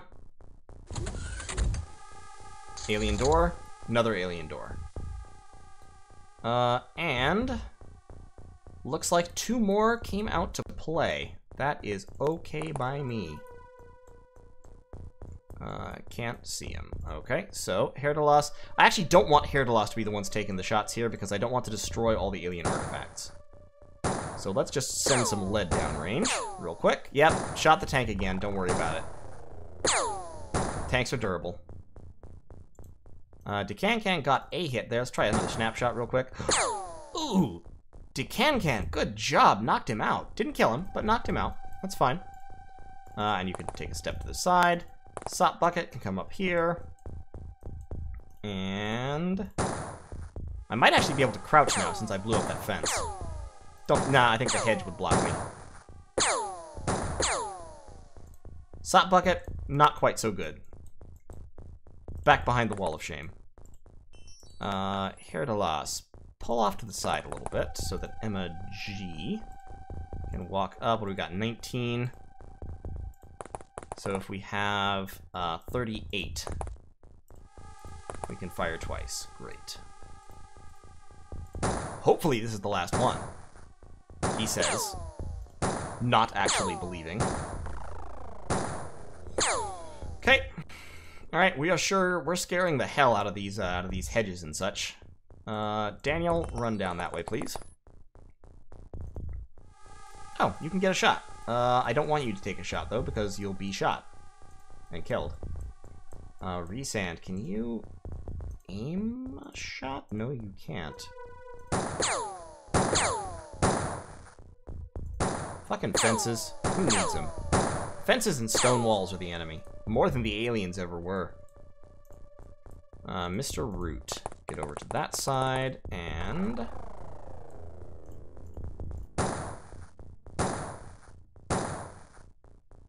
Nope. Okay. I don't want the tank to shoot really either if I have another option, because then the tank will give the experience for it. So let's bring Eric up. We're just fucking shooting gallerying this guy. Like, there's no reason to do anything else. Come on, Eric. You can do it. You can't do it. I don't have faith in you. I don't believe in you. Okay, Daniel. Wow. An impressive cavalcade of failure. Genuinely impressive. Alright, and that means that it's time for heavy weapons. So, Herdalas. 23% you say. 23 time units. Okay, that's fine. And knocked him out. Not bad. Not too shabby. Yes, yeah. Auto fire is objectively the correct way to go almost all the time. Yeah, Decancan is pretty good. Honestly, he's doing a solid job. Let's put another rocket in that bad boy. And bring you up to join the firing line. Okay. I think that was one that woke up. Yeah, it looks like... actually, it looks like one probably woke up and one of them just was there. Let's scoot up to the wall. I might have scooted up too far. Let's kneel behind the wall. Is the wall that I'm really... Eric? God damn it. Alright. Alright. Emma, scoot out this way. And let's take some snapshots. Actually, let's take some snapshots. Woo! That's why I didn't auto-fire. Because that came real close. Mr. Tank, actually, drive forward and see if you can absorb some, reaction fire. There you go. That's right. Yeah, he has a gun still. Just drive forward, use up all his reaction fire. All of it, absolutely. Every last bit of reaction fire. Great. Okay. Eric, run this way. Mr. Root can come up here and start auto-firing again. Good hit. Alright, that's a kill. And do I have a snapshot? I do. Didn't hit, but that's alright. Resand. Eric, once again, is standing in front of you, so come over this way. Please do not shoot Eric Tams. Just please don't. I don't need any more friendly fire. I've had enough. Good hit. Emma can run in that direction. Herdalas, I don't want to be firing right now. Decancan can come up here and see if he can finish this guy off. This might be the last of them. It may well be, because there's a limit to how many UFOs they can cram into these clown cars. Get back over that way. Hey, Sop Bucket. Try an aimed shot, why don't you? Just give it a try. Oh, Sop Bucket. Good job. Okay, Tank, nope, there's at least one more. Unfortunate. And of course the wall is on the door is on the other side. So Daniel, make your run again, please.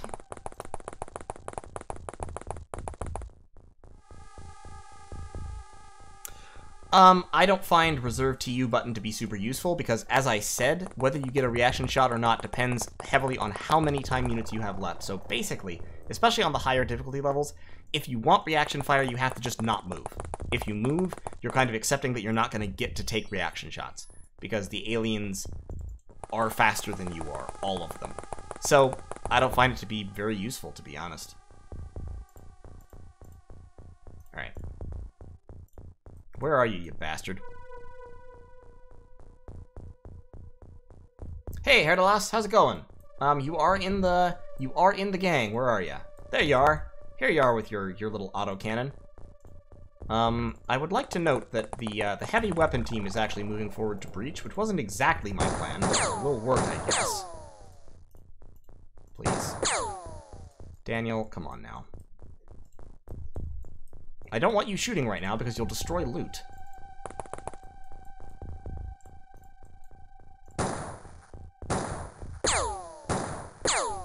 Alright, Emma has actually shot her weapon dry, which is not terribly usual in XCOM, to be honest. There you go, Emma gets the kill. Decancan can move up behind that hedge and kneel. Petrovas. Get that out. Okay, that's a Sectoid corpse with the plasma pistol. Bork. Is there anything down there that deserves a rocket? Anything? Anything? No.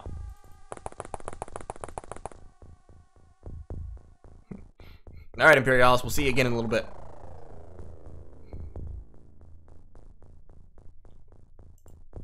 Yeah, you know, you almost feel bad for the Sectoids, but then you remember that they're mind-controlling assholes who are trying to take over the world and like, I don't know, vivisect cattle, and that feeling goes away. Goes away pretty quickly, to be honest. Mr. Root, get up behind the wall if you can. That's not really enough behind the wall, but probably you won't be targeted because the tank is here. The tank, I am literally going to block this side of the exit. So the tank will just park here. Now, the only way they can come is around this side, where I don't think they have any good targets. And upsie-daisy. And Herdalas, yeah, you can come up too. Plenty of smoke to hide behind. Alright. Yep, okay, there's the last one. He's blasting the tank. Blasting the tank vigorously with a plasma pistol. As a result, the tank took almost no damage. Petrovos, can you actually get around far enough? You cannot. Damn. That's too bad. Can anyone else get in position to shoot that bastard? Daniel? I think Daniel Lampert can. Let's just pull the tank back a little bit. I'm pretty sure he has no time units left because he spent them all shooting the tank. And Daniel killed him. And that was not the last of them. So we'll just drive the tank back up. There you go. Nice and cozy. Bork can take his pistol out and line up. Neither of these guys have any grenades, which is poor planning on my part. Eric Tams has some grenades. Maybe he shouldn't be that far forward. Maybe he should be right there. Maybe he should be right there. That'll be fine. I think that'll be okay. All right, and get you up here. And Daniel's fine, and Sop Bucket needs to be up there. And Mr. Root needs to be right there. We are not going to be breaching with Mr. Root first. He is a sharpshooter. He's not the breachin' person. Neither is Resand. Neither actually are our heavy weapon troopers. They're just in front.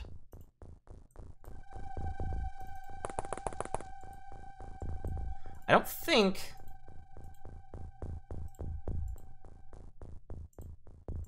Yeah, if they were on the roof, they would have shot me by now. So I think they have to be inside there somewhere. So, Eric...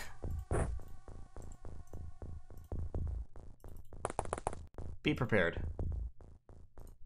We're just gonna hop back there. This should only take a couple people to breach this, because, like, it's small and we can see the whole thing inside. Alright, Eric. Is that primed? It is. Good. Eric, get right up there towards the door.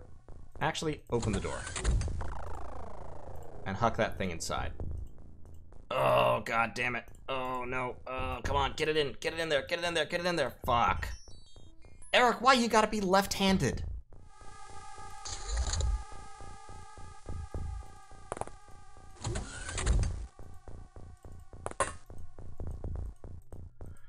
Are you fucking serious? Where's the last alien, then?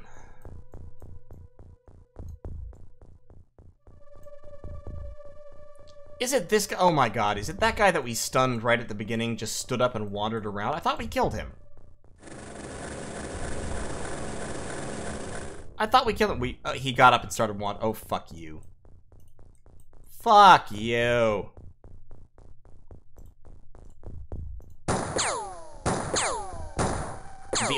The biggest downside to covering the map in smoke is that this happens.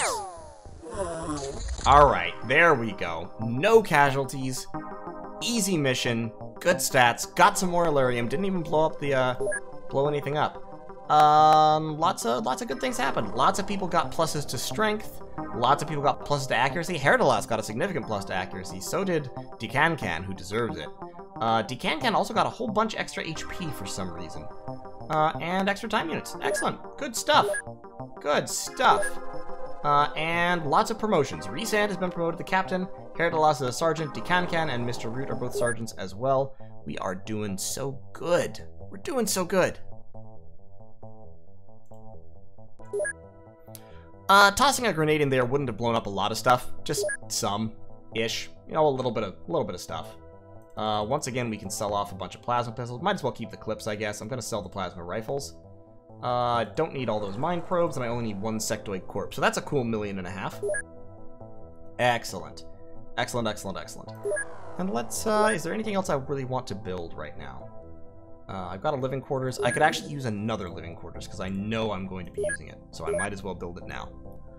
I've got about a half an hour or 45 minutes left to stream, so let's see if we can get through January. Let's send out good old Interceptor 2 to chase down that guy. See if we can't persuade him to land somewhere. He landed. Check to make sure that good old Earwax is geared up. I think we're going to leave Resant behind, take the Sergeant with us. Herdalas can go away. We'll replace him with Jackalor for right now. And Mr. Root can stay behind. We want to kind of spread the experience out a little bit. Get the wheat separated from the chaff, as it were.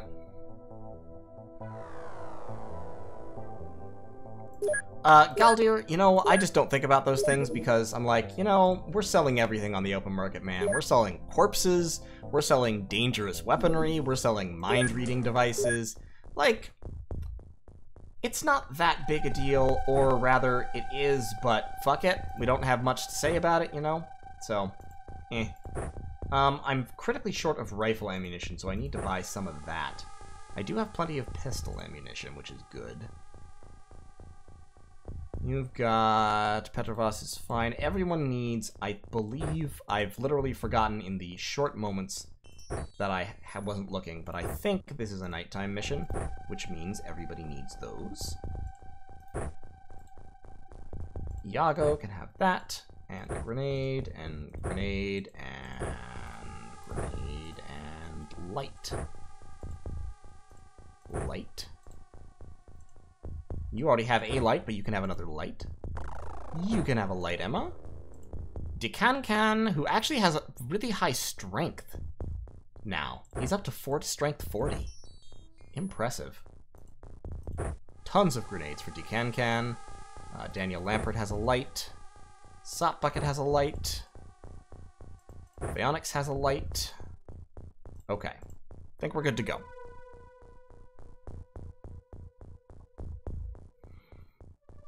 Okay. Yeah, I'm keeping one. Phaonix can throw that light out once the tank drives. Okay, we're up against the edge again. I'm really liking Earwax's flying, like, let's be real. Oh, we're in a corner again. Excellent. Fantastic. Alright, this tank down that way. Hello? Hello, aliens? That's... okay, that's another fucking annoying small UFO. Alright. Petrovas does not have smoke. Phaonix does. Prime that. And throw it down there. Excellent. Should have moved forward, but oh well.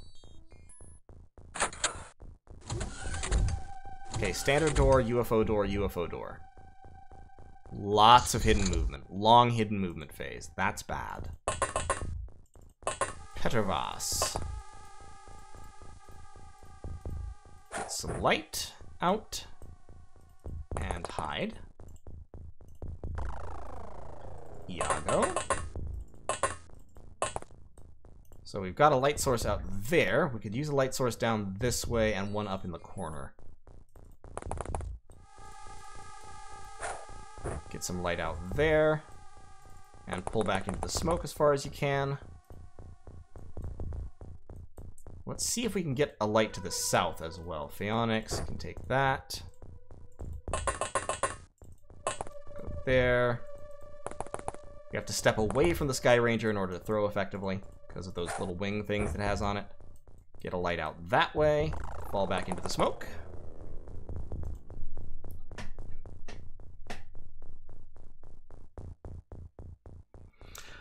No. So terror missions, the way terror missions happen is every month there's a chance, a pretty high chance, that the aliens will spawn a terror UFO, which will cruise down there and find a city and attack it because they hate people and fun. And then you have to go fight in an urban map against special kinds of enemies, depending on what species of aliens is doing the terror attacking. And it sucks. Most of the terror aliens are awful. Some of them aren't terribly bad, but most of them are awful. Okay, well that wasn't the fence I wanted you to blow up, but it was, I suppose, a fence, and you did blow it up. Try that one. There you go. That's the way. So, like, floater terror missions are easy, because the floater special terror unit is the Reaper, who is melee only and big and stupid. Sectoid terror missions are nightmarish, because sectoids have cyber discs, which are very powerful, and they also have psychic commanders, who will mind control your troopers. Snake Man terror missions, also terrible, because they have chrysalids. And everyone who's ever played this game knows exactly why I shivered when I said the word chrysalid. Chrysalids are the worst. Chrysalids are god-awful. They turn your men into zombies, and the zombies then turn into more chrysalids. So, you know, it becomes a serious problem. They can also do it to civilians, which means that on Snake Man missions, you just have to execute civilians. You just shoot them anytime you see them, because they are actually chrysalid babies in disguise.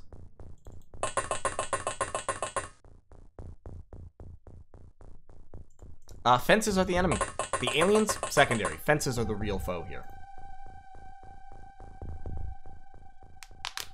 Okay. They're wandering around near the near the UFO. I almost said the CEO. I'm like, no, it's not a CEO. That's just... That's secondhand socialism talking. Hello? Hello, alien friends. Okay. It's quiet. Too quiet. Let's get Eric Tams to run forward and throw some light. Okay, good. Getting a good spread of illumination. Emma. Move forward into the wheat. They're probably hiding in that building, like, let's be real. That's what they do. They hide in buildings. Waiting to fuck up your day. This is a big-ass map, and I don't like it. There's more buildings down here. Or, no, that's a hayfield. Okay. There's hayfields down there. Decancan, do you have high strength? Yes, you do. That's right. Okay.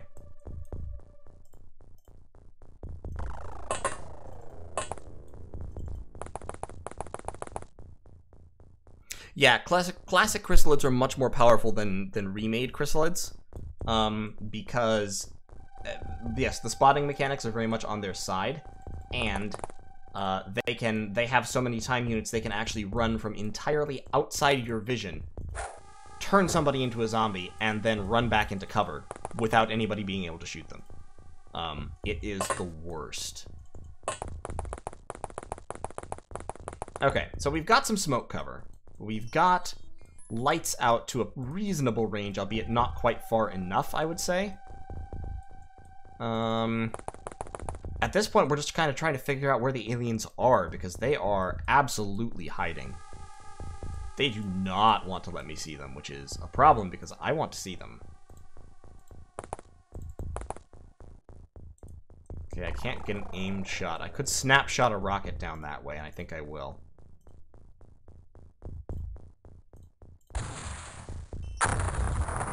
Okay. Alright. No death rattles.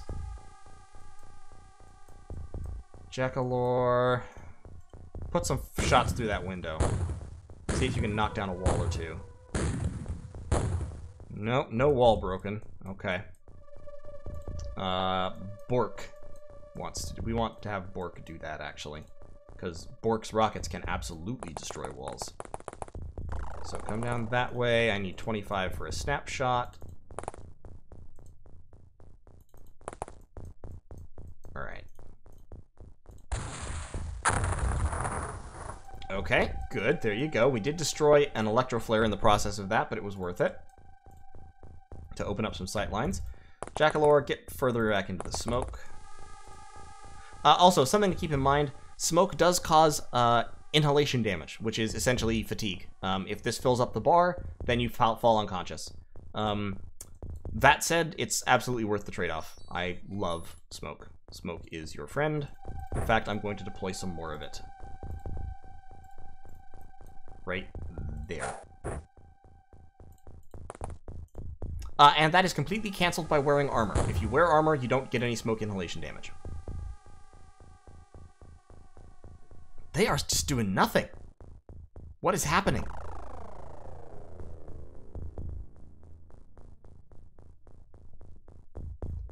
This is the most passive I have ever seen the aliens be. They must all just be, like, waiting. Which I hate. Normally, I'm in a firefight by this time.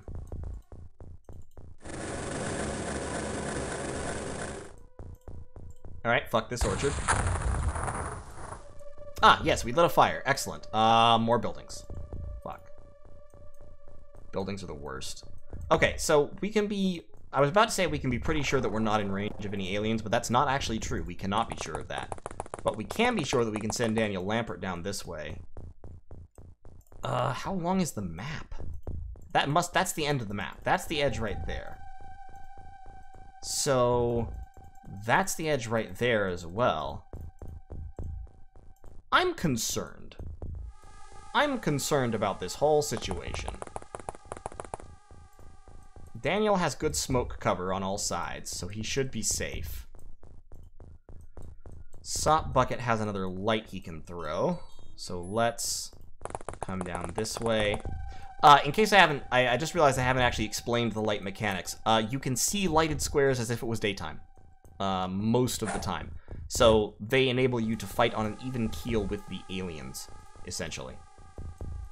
But yeah, I'm worried about this whole thing here. We're gonna push Phaonics up to the fence. Petrovos has a rocket that I could use to do some remodeling with. And I think I will. Okay, that wasn't where I planned to hit, but that's okay. Like, that's not a huge problem. I just wish I hadn't hit the ground there for some reason. Petrovos needs to go back to the, firing range, I think. Jackalore just wanted to do a loop-de-loop there for no reason. Let's push Emma up a little bit further. There's a fire in the house. Don't see anything yet.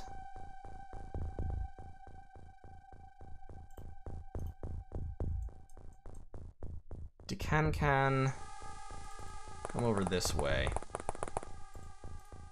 And Iago can provide long-range fire support, I guess. Bork. Bork, bork, bork, bork, bork. Get some light down there. And you are actually out of rockets, so why don't you go back here, because I think I have some more. I've got one small rocket left, okay. Eric, advance into the smoke. And I don't think there's anybody right here, so I think I can push this way. Okay. Oh, there's the fire. There's the shots. Shots fired. We found them. UFO door. Okay, they were in the building. They're in the building. I knew it. No, Herr Delas, I don't worry about collateral damage. In fact, collateral damage is a plus because it generates smoke, and it removes cover that the aliens could be using to hide behind because they're bastards. See, like this, taking down that wall helped us out a lot, because if I hadn't taken down that wall, that alien would have probably shot out a window and then taken one step left and been invisible. Okay, Decan-can got him. Emma, keep pushing. And notice there, he didn't actually shoot at Emma. Why? because this right here was fewer smoke squares to go through in order to shoot at Eric Tams. So he picked Eric Tams because he could see Eric, and he couldn't see Emma because of all the smoke in the way. This is why smoke is your friend. Iago can stay there. However, Emma is now going to have to go into harm's way, I think. Pick up that light. And not yet. Pull back into the smoke a little bit. Okay. Eric. Grab some wall. Alright. Tank. Come down this way. Fuck this building. Alien. Right there. Ooh, that's gonna be hard to shoot. You, I think, can shoot him. Let's pull the tank aside a little bit. Daniel. No line of fire. Yeah, you're hitting the corner. Okay, so scoot down 2 places. And not going to be able to get 2 of those, but you'll be able to get 2 auto shots and a snap. 1 auto shot and a snapshot, I think. Okay. And kneel. I could have knelt before the auto shot too, but let's kneel before the snapshot. No dice. Okay. So I don't think there's any of them down here. I've been wrong about stuff like that before, but I don't think so. So Phaonics, come down this way. Why don't you just pick that up and lob it if you can? You can't lob it. You don't have the action points to lob. Okay. And kneel. Petavas.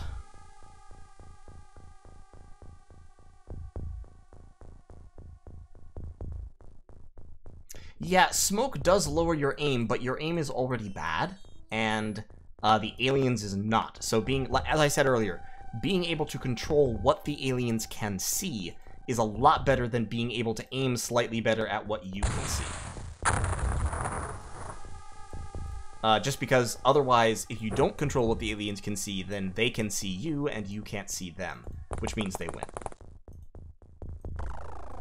So Jackalore, this is an open spot in our smoke cover. By the way, just look at the damage. This is how XCOM works. This is the portrait of a successful XCOM mission.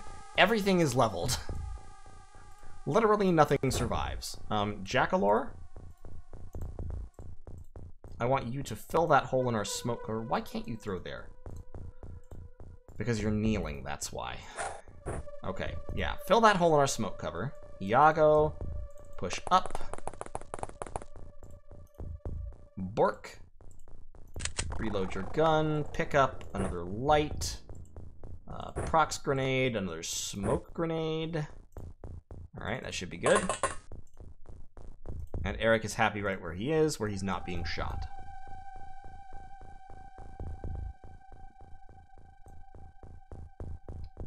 Sop Bucket. I want you to close, actually, so you need to follow Eric in.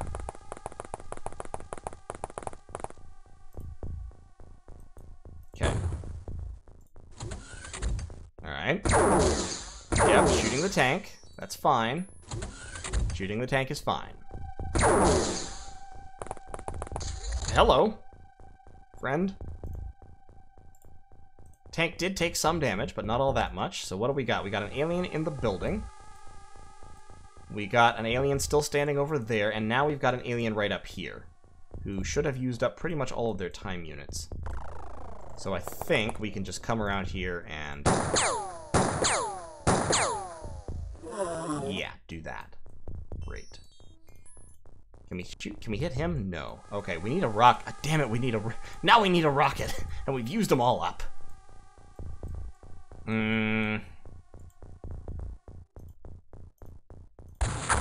We're just gonna have to use the tank to get some kills here, just to get these guys off the field. 31.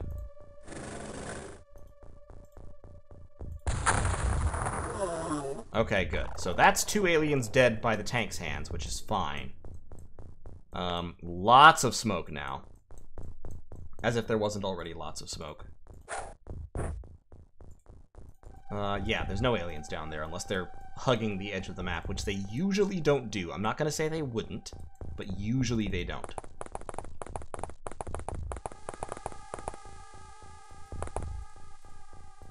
that. Sop bucket. Grab some wall. Phaonics. Yeah, slide down this way. Because you've still got quite a bit of smoke between you and any of the places aliens might still pop up. So you should be alright. Petrovas. Put that in your bag, dude. You don't need it. Grab wall. I'm pretty sure there's still an alien or two in the building over on this side. So Emma is going to make the run. Yup. Okay, there's an alien there. How distressing. So we can step backwards and since we're shit. Damn it. Okay, so the reason I did that, if you step backwards when you were at the edge of alien sight, often they won't be able to shoot you. Unfortunately, Emma was actually further into his sight lines than I thought she was, and so he was able to shoot. We're gonna leave Iago to Can. This is a dicey question, because now he's going to walk forward, probably into the smoke, be able to see us and get the first shot off. Unless we can kill him. Herdalas, early in the game, pretty close. All of the alien weapons have a lot of damage potential, so, like, look. Iago right now has 12 front armor and 30 hit points, so if he gets hit for 42 damage, he dies outright. The alien plasma pistol, I think, does between... it has a damage rating of, I think, like, 45, which means it does between 0 and 90 damage per shot. So, if you're hit with a plasma pistol, you're very likely to straight up die. Now, Iago can come back this way. Can I shoot? Yes, I can. I can't hit, but I can shoot. Bork, we need you to come in this direction.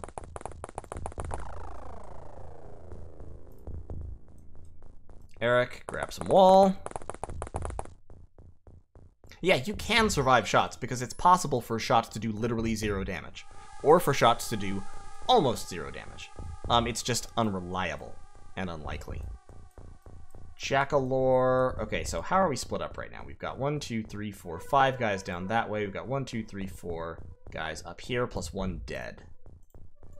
Yeah, so Jackalore needs to swing in this direction to support this team.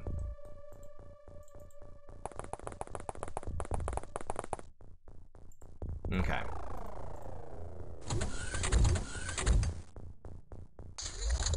Okay.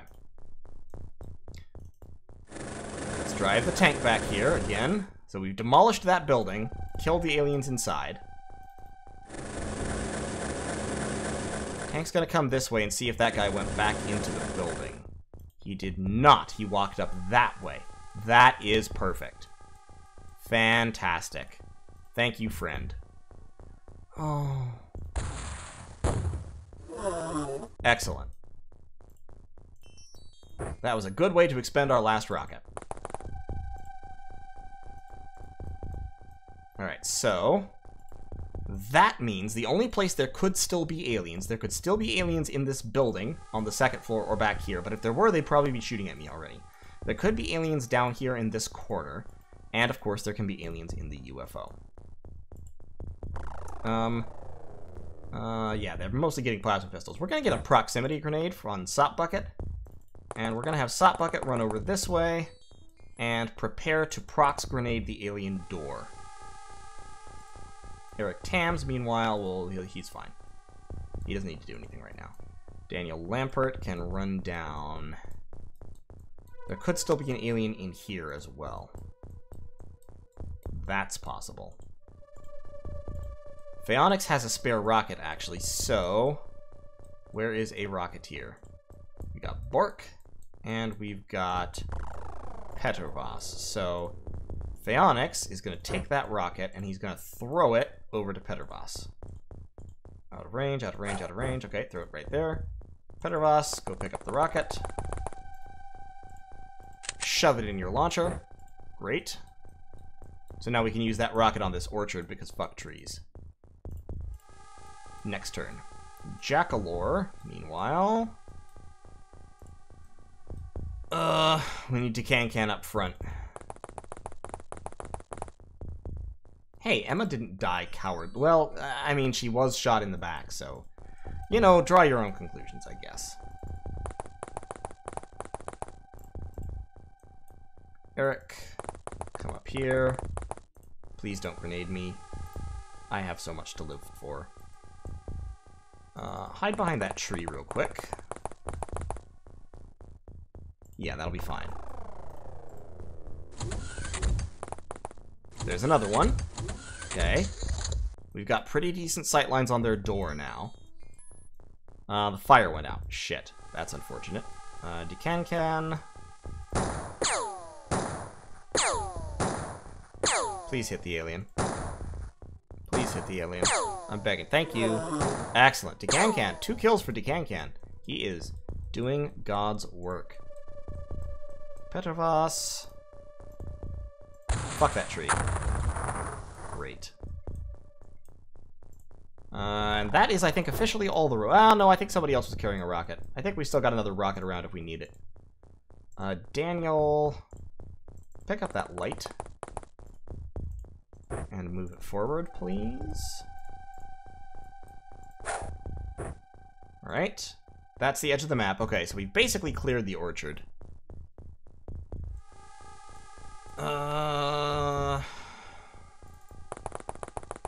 Just kneel there. Sop bucket. Let's prime that. And try to stay in cover so that the aliens don't walk out and shoot you and cause you to drop your proximity grenade, necessitating that we throw an actual, like another regular grenade onto your corpse. That would kind of suck. Let's drive the tank up this way. Any more aliens outside? Don't see any. We're going to park in front of the door. There you go. A big part of XCOM tactics is being that asshole who parks right behind somebody so they can't get out. That's important, strategically speaking. And Petrovas has already moved. Who's our furthest behind chap? It's Bork. Bork.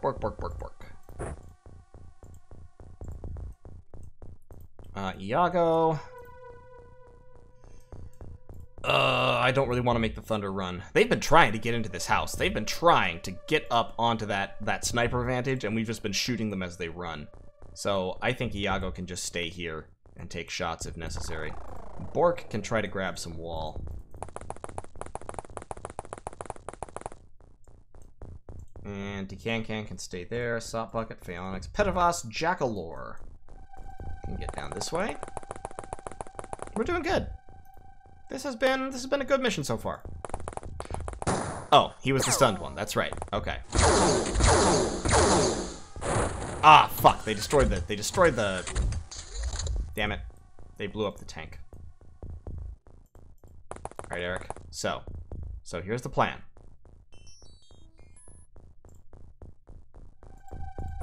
Wait.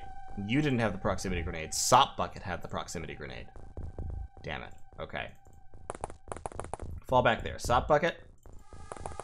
And what you want to do is you want to throw the prox grenade 1 square away from the door. So what that means is if an alien opens the door and walks out, it will explode. But if an alien opens the door and stands there, it will not.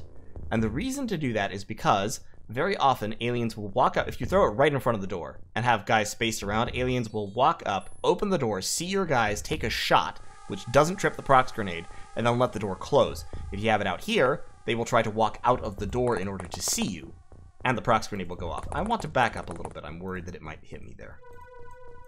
Phaonix, you can pick that up and throw it down there. I know there are no aliens down there, but I like to be able to see. You know what? It's okay. The tank will live on in our hearts and our minds.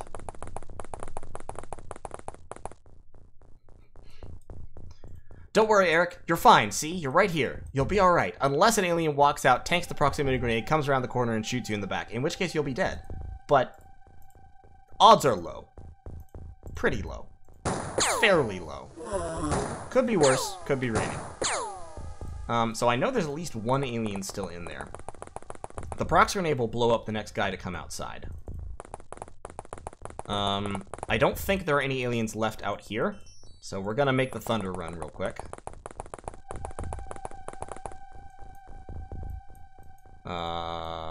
Jackalore can come up as well. There we go. How many have we killed? We've killed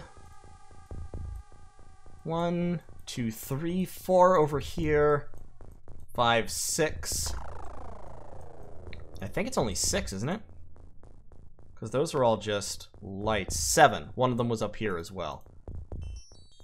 And those are both lights as well. Okay. Unfortunately, the game uses the same icon for both electroflares and corpses, which makes it hard to tell sometimes. And I think you can start pulling back up towards the UFO because we're going to have to breach. Glad you could join us too, Eric. Explosion? Explosion? No explosion. He didn't come out. Okay. Sometimes the aliens can tell that you've thrown a proximity grenade there, I think, and if they can tell that, then obviously they won't come out because they don't want to die. But what I can do is I can set up Jackalore over here with the autocannon to destroy... Actually, you want to do it with a grenade, not a shot. You throw another grenade on top of it to blow it up, basically.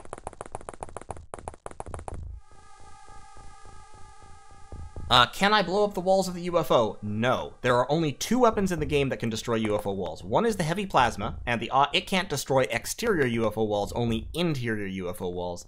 And the odds are very low, so it takes a lot of shots. The other weapon is the blaster bomb launcher, which you always have very limited ammo for. He doesn't have any extra rifle ammo. Problematic. You always have very limited ammo for those, and the ammo takes Elerium to make, so you don't want to make it if you can avoid it. But it's the most powerful weapon in the game. It can destroy about a quarter, okay, so if we look at the mini-map here, a blaster bomb dropped here would destroy this entire area plus some in a radius, and it does, at the center, it starts from doing randomly 0 to, no, I'm sorry, explosives are 50 to 150%.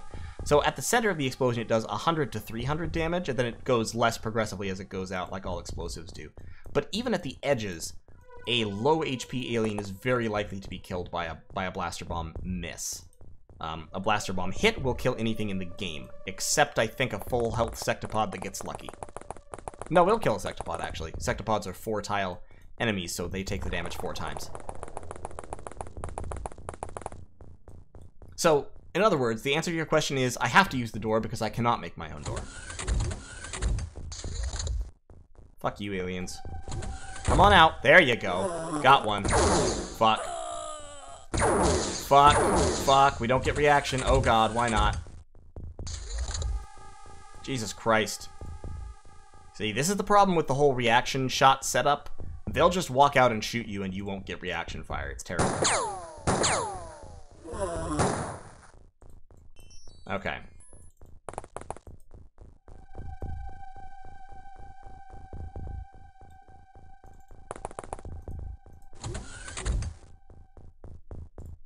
Nothing. Suspiciously quiet. Takes 28 to prime. Ugh. There's still more in there.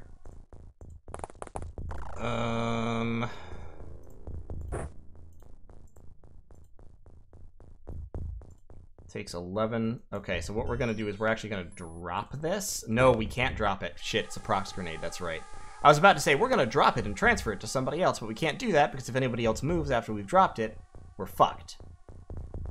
So we're just gonna have to wait.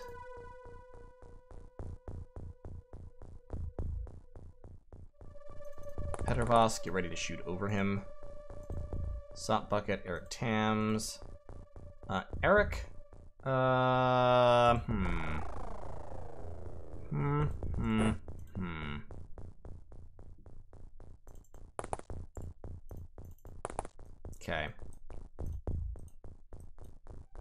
Jackalore, what's your reactions, actually? I'm not comfortable having you over here with the high explosive rotary cannon, so why don't you come down this way?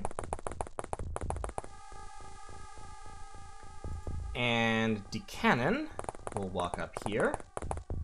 And... okay. Okay, one walked out but didn't have the action points to do anything, which is great. Another notch on DeCannon's belt.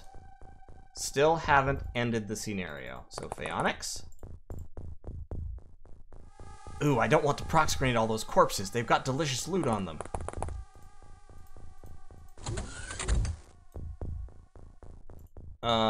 I want to throw the prox grenade inside. That takes 13. There we go. That's the way to do it. That's the budgie. Alright, and now we can stack up because any alien that tries to come through this door will trip that prox grenade and blow up while still inside the UFO, which will also help contain the explosion. So let's pull back a little ways just to make sure nobody gets accidentally exploded. Explosions can sometimes propagate a little ways through corners, just because of the way the game is programmed. At least they could. I don't know if OpenXComp fixed that. I don't think so. 4, 5, 6, 7, 8. Yep, that's everybody.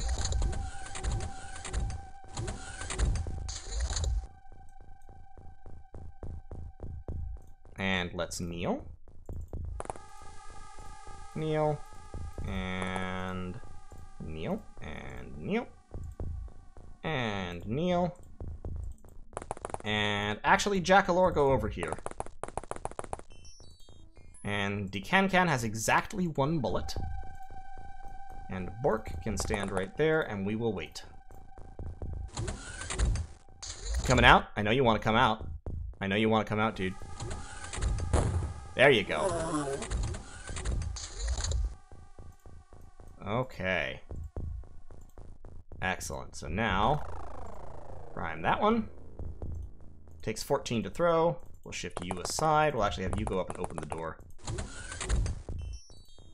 12. Oh, fuck. Ah, fuck. Throw it, throw it, throw it, throw it, throw it, throw it. And vamoose.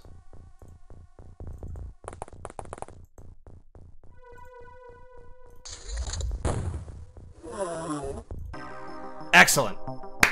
Good, good, good, good, good. Whew.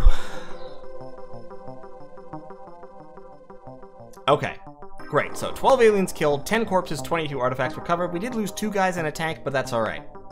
The tank is just money and the guys are just guys. Like, you know, who really cares? Am I right? Eric, nice stat ups.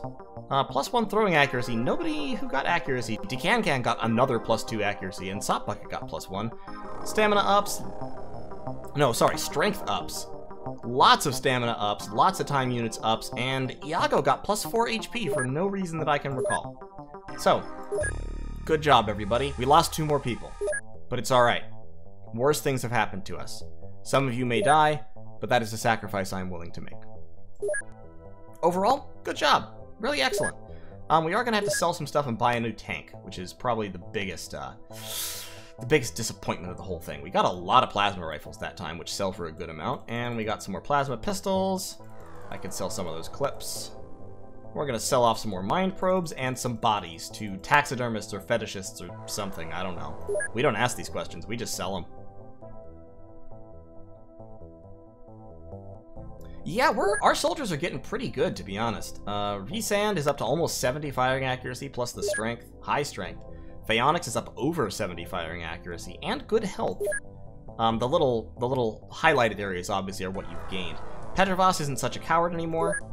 Nithan Reddy, I've got a little bit better, off only 1 mission and 1 kill. Jackalor hasn't improved at all, because he hasn't gotten any kills. So, sorry, Jackalor. Iago has improved some, because he shot some bullets.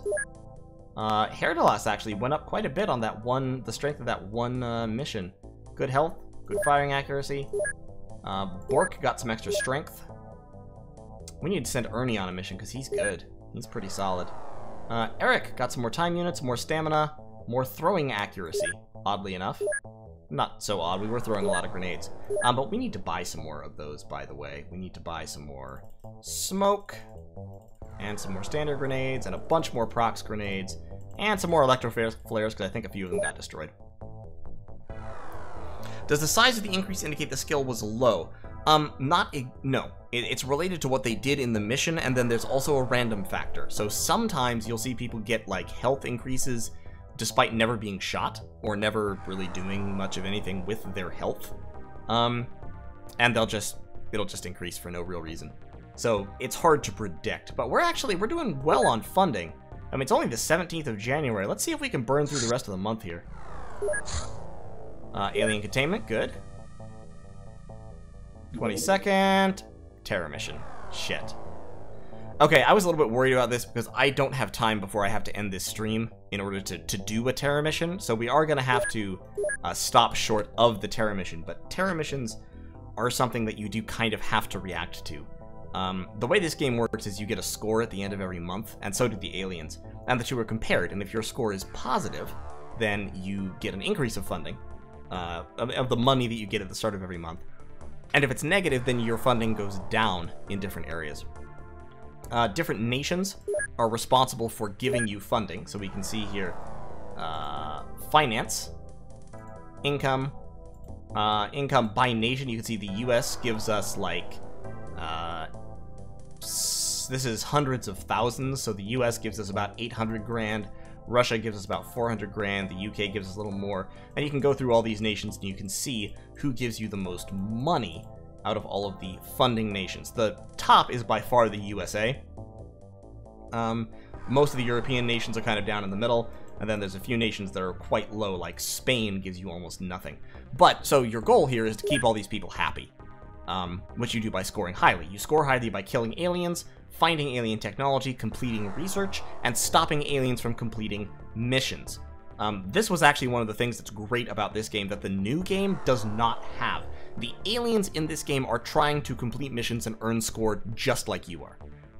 Terror missions are a mission, establishing bases are a mission, sending scouts to collect, like, fucking cows or something are a mission. And if the aliens get to do these things and then successfully escape to space, they score points. And they score points for time they spend in the atmosphere, they score points for killing XCOM troops, all this stuff. So your goal is just really to limit the alien score so that you can score more. If I let this terror mission go by at the alien score, I want to say 1,000 points. It's something very, very ridiculous. To such an extent that it's actually worthwhile, even if you don't think you can win the mission, to touch down and immediately retreat. Because that limits the score to the score loss to only the death of the civilians in the area, which we're going to die anyway, let's be real. This is XCOM. So, have to take those missions. Like I said, I don't really have time to do that right now, so I think I'm going to have to cut the stream off pretty much here. And yeah, if one country's funding starts plunging, that indicates that the aliens have probably infiltrated them to an extent, and then shortly they will set up a base in that country, and if the aliens set up a base in the country, they withdraw entirely and provide no more funding. Corollary, if a country withdraws and stops funding you, you should go send fighters to patrol over that country to find the alien base so that you can destroy it, because destroying bases is fantastic. And yes, the major goal being to defend your funding is why building a base in the United States or in the middle of Europe is very common, because the United States is single-handedly the largest funding nation, and a base in Europe covers a lot of funding nations. UK is one, Spain is another, I think France is one, Russia is one. Oh, there's another UFO. Well, let's intercept that one and shoot it down at least before we end here. Shoot you down. And boom. Crash landing. I don't know why that's so slow. That was not true before, so I'm going to have to do something about that. But this is going to be the end of the stream, just because it's getting on towards time. I have to go do some other stuff this evening. But thank you all so much for watching. If you would like to be a member of the XCOM crew and you are not currently a Patreon supporter, you can do that by donating through the stream. So, donating through Super Chat, donating through the Streamlabs link that's linked in the description of this stream, all that good stuff for this stream and future streams, of course. That will be true. Pop $1 in the virtual tip jar and we'll put you in the crew and you'll die. Not gonna sugarcoat it, you will die. Or, the other way, of course, is to sign up for the Patreon, and recurring donating Patreon members automatically are on the rotation. So, thank you all so much for watching, and I'll see you next time. Good night, everybody.